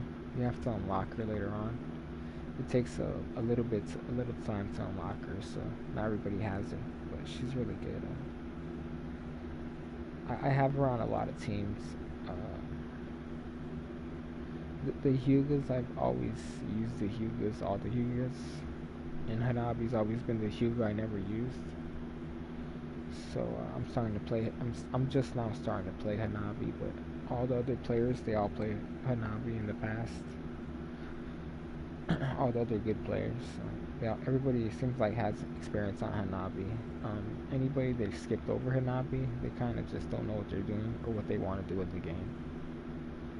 But most of the players I know, they know what they're doing, they know what they want to do. They play an advanced character like Hanabi. This next team, it's real complex also, because they're real hard to use characters. The most broken one, like the best one on the team, would be Tsunade. She has one of the most brokenest combos, but Jiraiya does the most damage in the entire game with like really fast, and it's really hard to hit the fourth Hokage. I think that's the third Hokage. Yeah, that's the third. It's really hard to hit him. He's good at dodging attacks and attacking really fast. It's a real complex team, but it reflects more of my playstyle and my understanding of the game and my understanding of the anime also. Pretty much, Hiruzen was the leader of the village, and he had his bodyguards and like his most trusted people in the village, and that was Jiraiya and Tsunade. And so it's more of my artistic expression. That's who I put on a team and who I want to have on this lineup whenever you fight me this month, or whenever I bring out this set.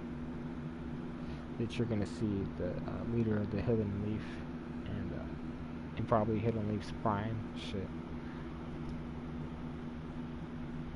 with two of the greatest Shinobi from the Hidden Leaf village, two signing, and it's the boss and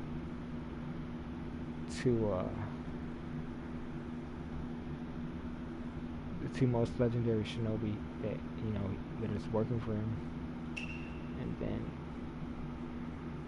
I put this one on here also to kind of like contrast this to where it's like three random characters. There's Madara. That's not even one of his original forms. That's Madara when he was reanimated, when he was just got brought back to life as a puppet still.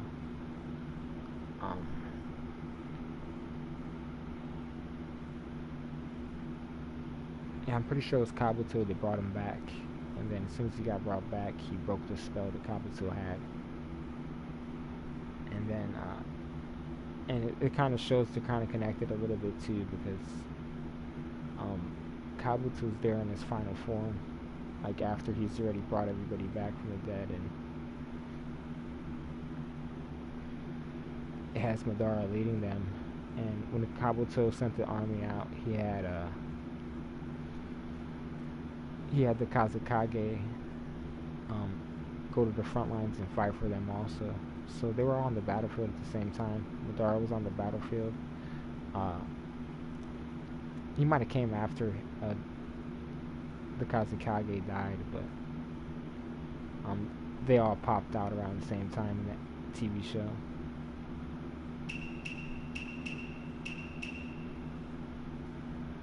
This would be kind of random, but they're really two strong characters.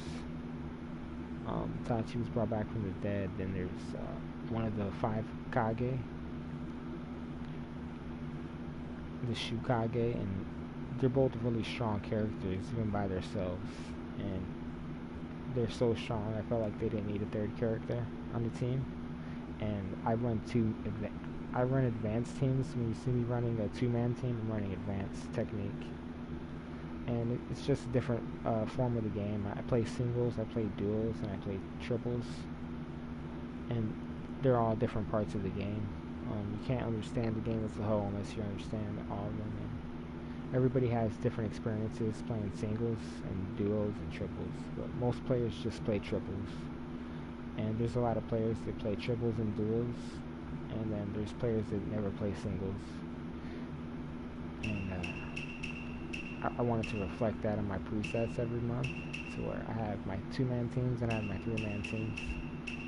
And whenever I come across a single match, you'll see me play at least one single match.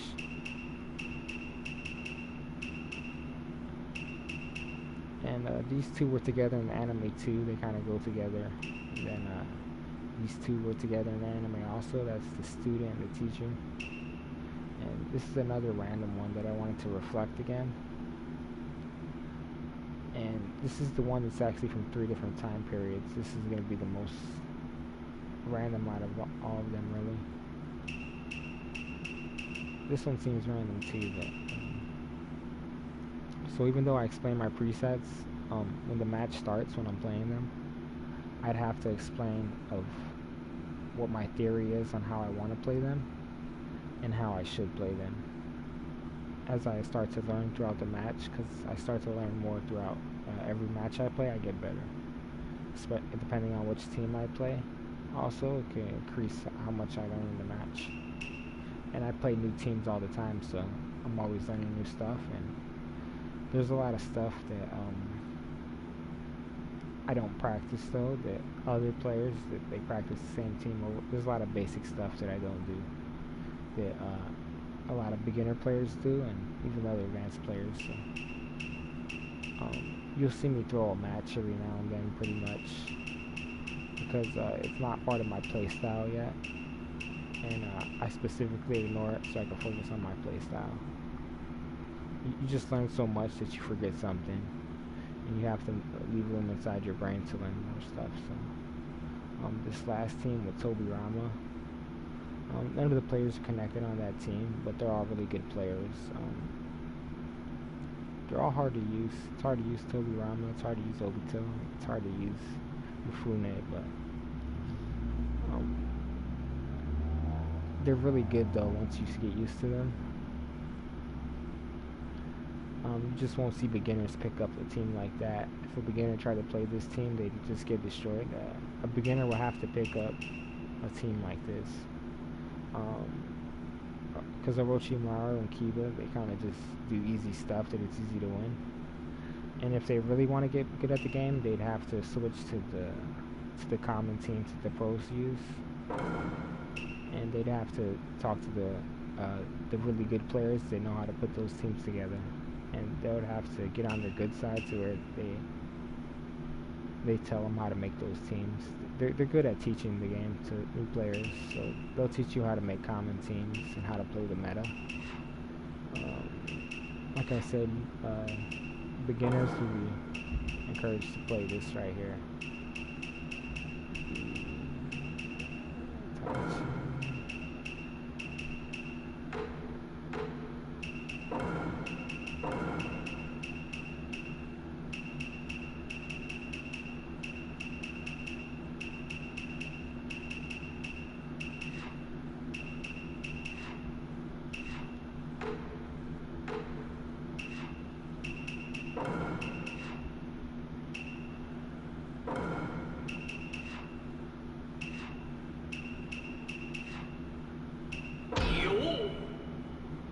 Yeah, it'll be something like that. 1 second.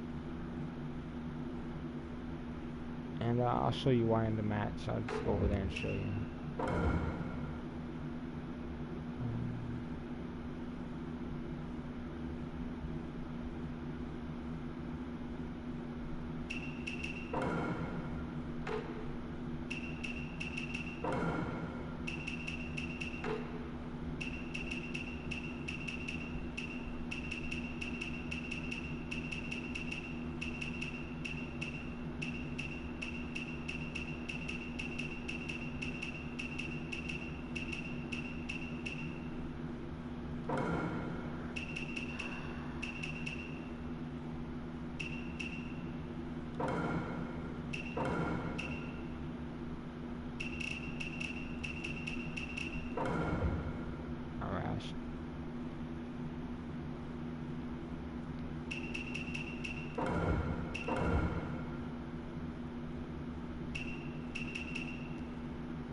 Yeah, so this is just against the computer.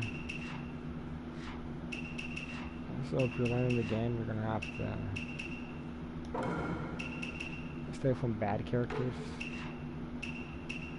And 90% of the characters are bad. Like, so on this page right here, you probably only see like 3 characters a beginner could probably use good.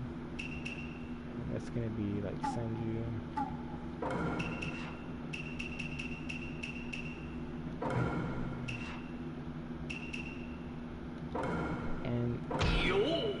Oh, I picked the wrong one. They all have really fast moves and they're really easy to use.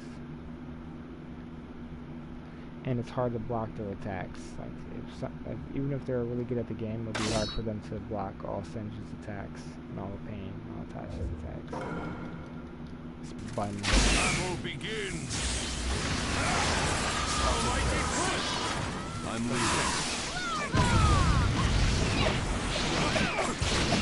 You got it. You shall be brought to justice. You shall be brought to justice. Take over for me. So none of the other teams can do combos that can switch that fast. They can't even do those punches as fast as none of them can move that fast right there. Like, if he does a switch and all that, That's fine. all the other teams will have trouble reaching that speed right there. They throw a slow punch, and then the other person, when you switch, they'll come in really slow instead of really fast, like these 3 just did. And it's gonna take you thousands of hours to understand every single character. Yeah, you'd have to be like studying non-stop every week, you know, to break down all these characters and figure out which ones are on good teams and which ones are bad. But if you find a good partner, they'll put you on a team like this, and they'll get you out there practicing and stuff. I'm leaving. It's a lot worse than that. I'm gonna give a better example. I picked the wrong Senju right there. It's gonna take time for me to go back to lobby. So, let's do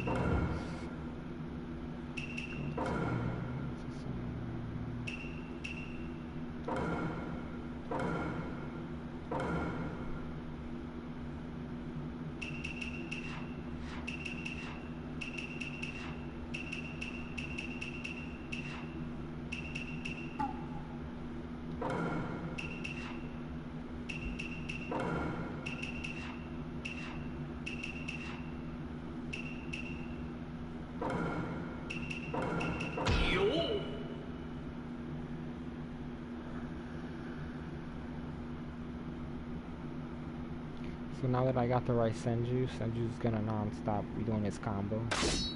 And the Senju I picked before this, he wasn't really the good Senju. Anybody would have trouble with that other Senju. Senju has a lot of fun. Battle begins. I'm not showing you everything I can with this team because it'll take me a long time to explain. This is just the type of teams beginners should play. Compared to the type of teams that I play, and how hard it is compared to each other. You'd have a lot more fun playing the game on a team like this, and this would be like your favorite team, you know? So why would you play a team that's not your favorite and play like one of my teams that you like hate playing?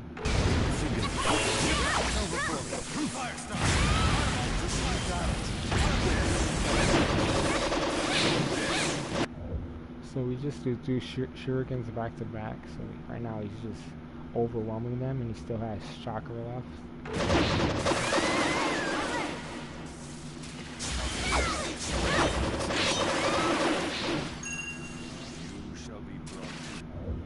And all three of them together, they're working together to keep Hinata all the way to hell over there.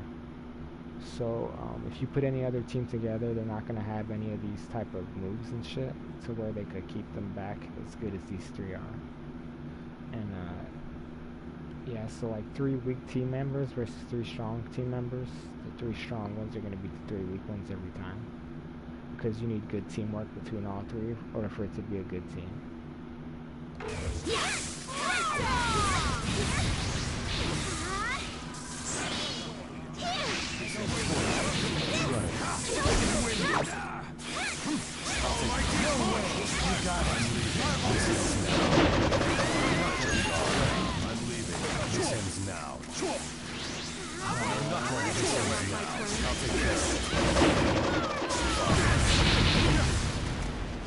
You shall be brought to justice. This computer is a lot better than the average player too, though. Players just kind of really suck in general at the game. You shall be brought to justice. I'm leaving.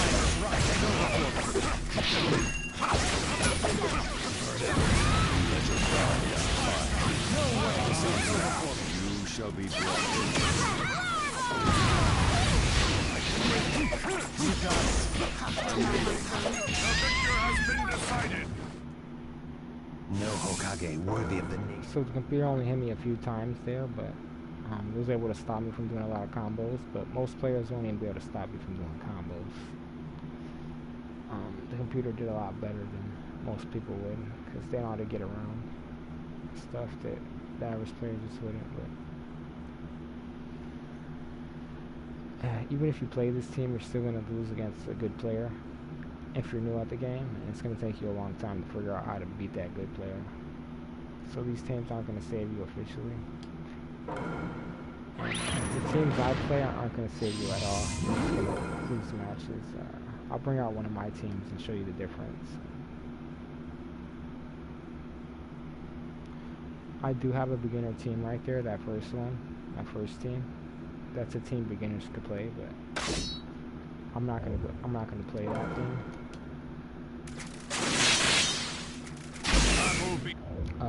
To show you guys, I'm gonna play it like when I do my regular matches.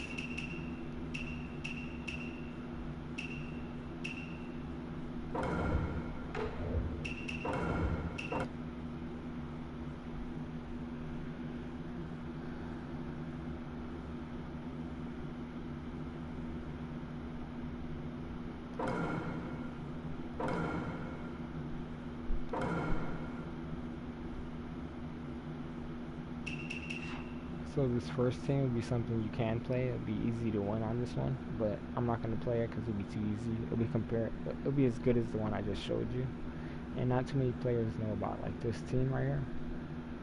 So this would be a good team for like beginners to play compared to the common teams. This team is uncommon. You won't see players playing Orochimaru, Keelan, and this random Sasuke.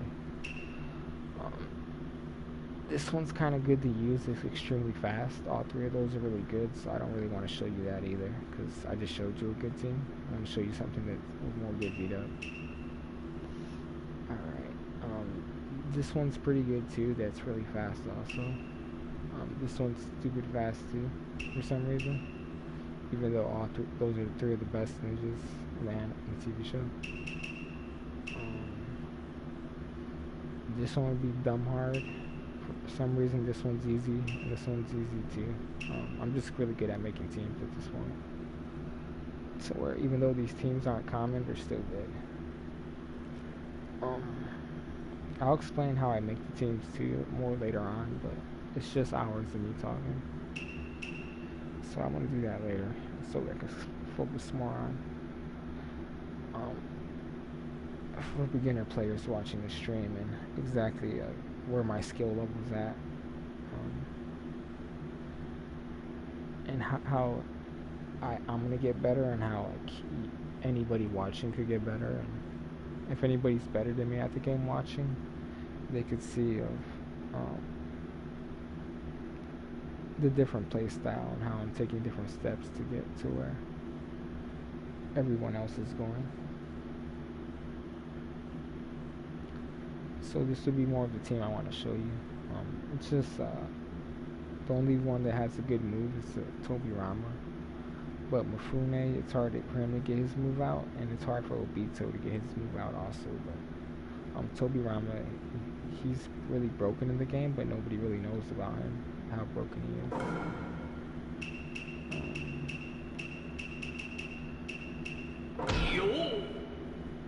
Yeah, I'm probably the one that made Tobirama gave the most attention to him, because I used to play him a lot more on my other accounts. So I'm gonna go ahead and show you what this would look like. They only hit me a few times. They only hit me a few times with that other team. They might hit me a lot more times with this team. So the other team is a common team. This is a not common team. So I'll just show you. Begin.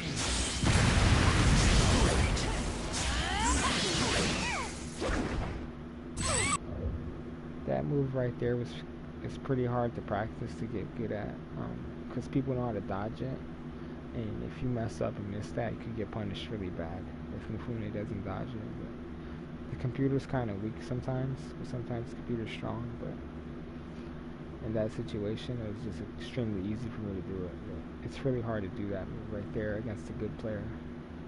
So with a team like this, you're going to be getting punished. Mifune won't be landing that.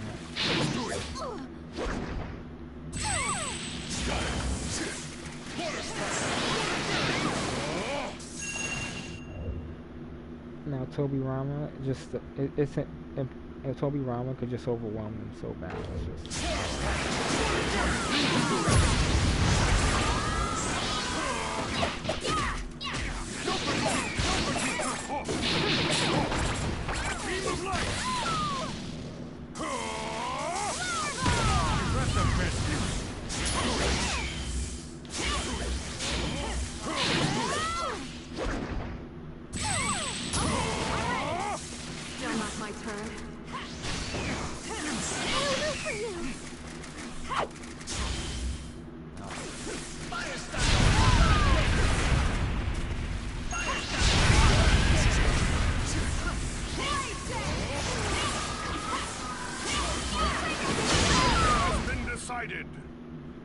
You challenged me when that was all. Alright, so compared to the other match, I got hit a ton of times, and I was able to contain them a lot better than I did with that broken team. But a new player will understand what I just did with Tobirama, all that stuff you've seen with Tobirama and Mifune. A new player wouldn't even understand how to do that.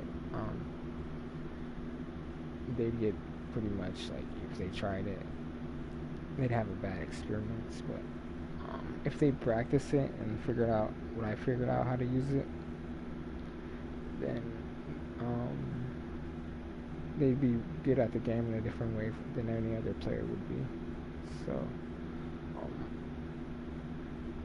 you can play my style, but the other players, if you ever talk to them, they're gonna tell you to play the regular style. They're gonna actually encourage you to not play my style. And I'm gonna go ahead and give you the advice that you will be better, really fast playing their style. But my style is also there's a lot of situations that you won't be able to get any experience like this unless you could play teams like this. And there's other players that that were able to make identical styles to mine, and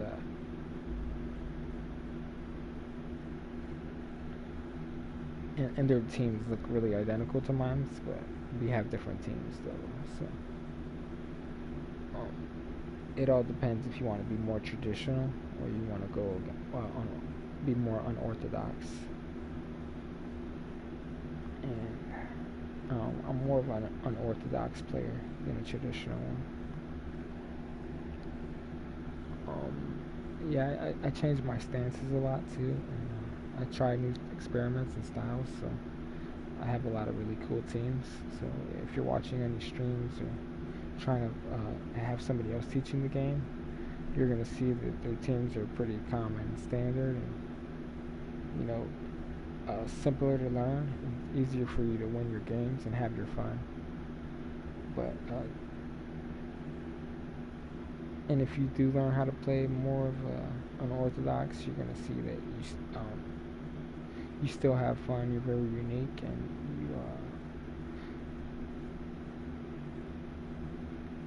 you get to surprise the opponent a lot more, pretty much, rather than both of you blocking each other's attacks nonstop until the first one lands. It's gonna be more of who can get the first hit off and chain their combos, do the most damage with combos. So I've come across players, the best ones I've seen so far. They'll hit you a few times, but they'll do a ton of damage every time they hit you. And they can hit you from like any angle too, so they know how to do a lot of damage from different positions. They're really fluent in everything, so they're gonna guarantee and inflict a lot of damage on you really fast until you learn how to defend yourself. And they get me a lot of the times too, but I have a lot of good teams that I could fall back to. I learn really fast, so I'm gonna adapt my play style, adapt my teams to better fight, better teams.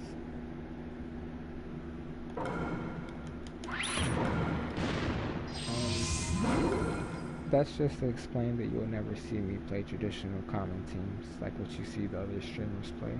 I won't. My presets will never look like theirs ever. It would always, my presets would look really random, and everybody else's presets would be almost identical. And there's just so many teams that everybody's gonna have different presets at different times. It's just everybody's gonna be familiar with the same stuff, even regardless of what their current presets are set to. Begins.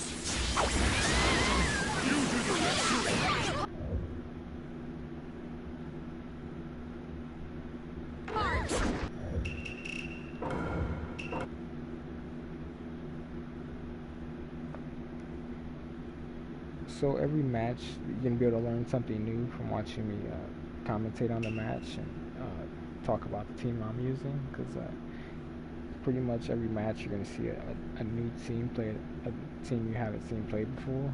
Especially if I'm playing, since I'm using special custom teams. So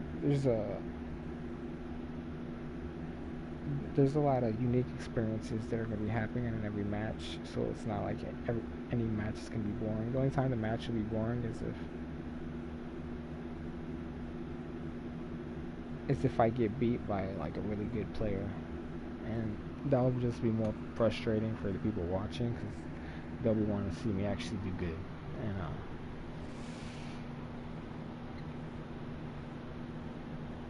I have more of a handicap since I have custom teams and they have the common best teams.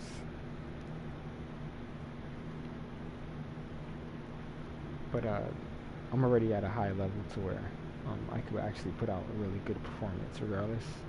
So that's why I'm comfortable actually putting the layout out and trying to set up a foundation for a good streaming program. It'll take me a while to get the program going, but I was able to get a lot of rehearsal done with this take. I've been talking for the last 2 hours. Let me see. I'm gonna get some matches started here pretty soon, but I'm gonna cut the stream out and restart it.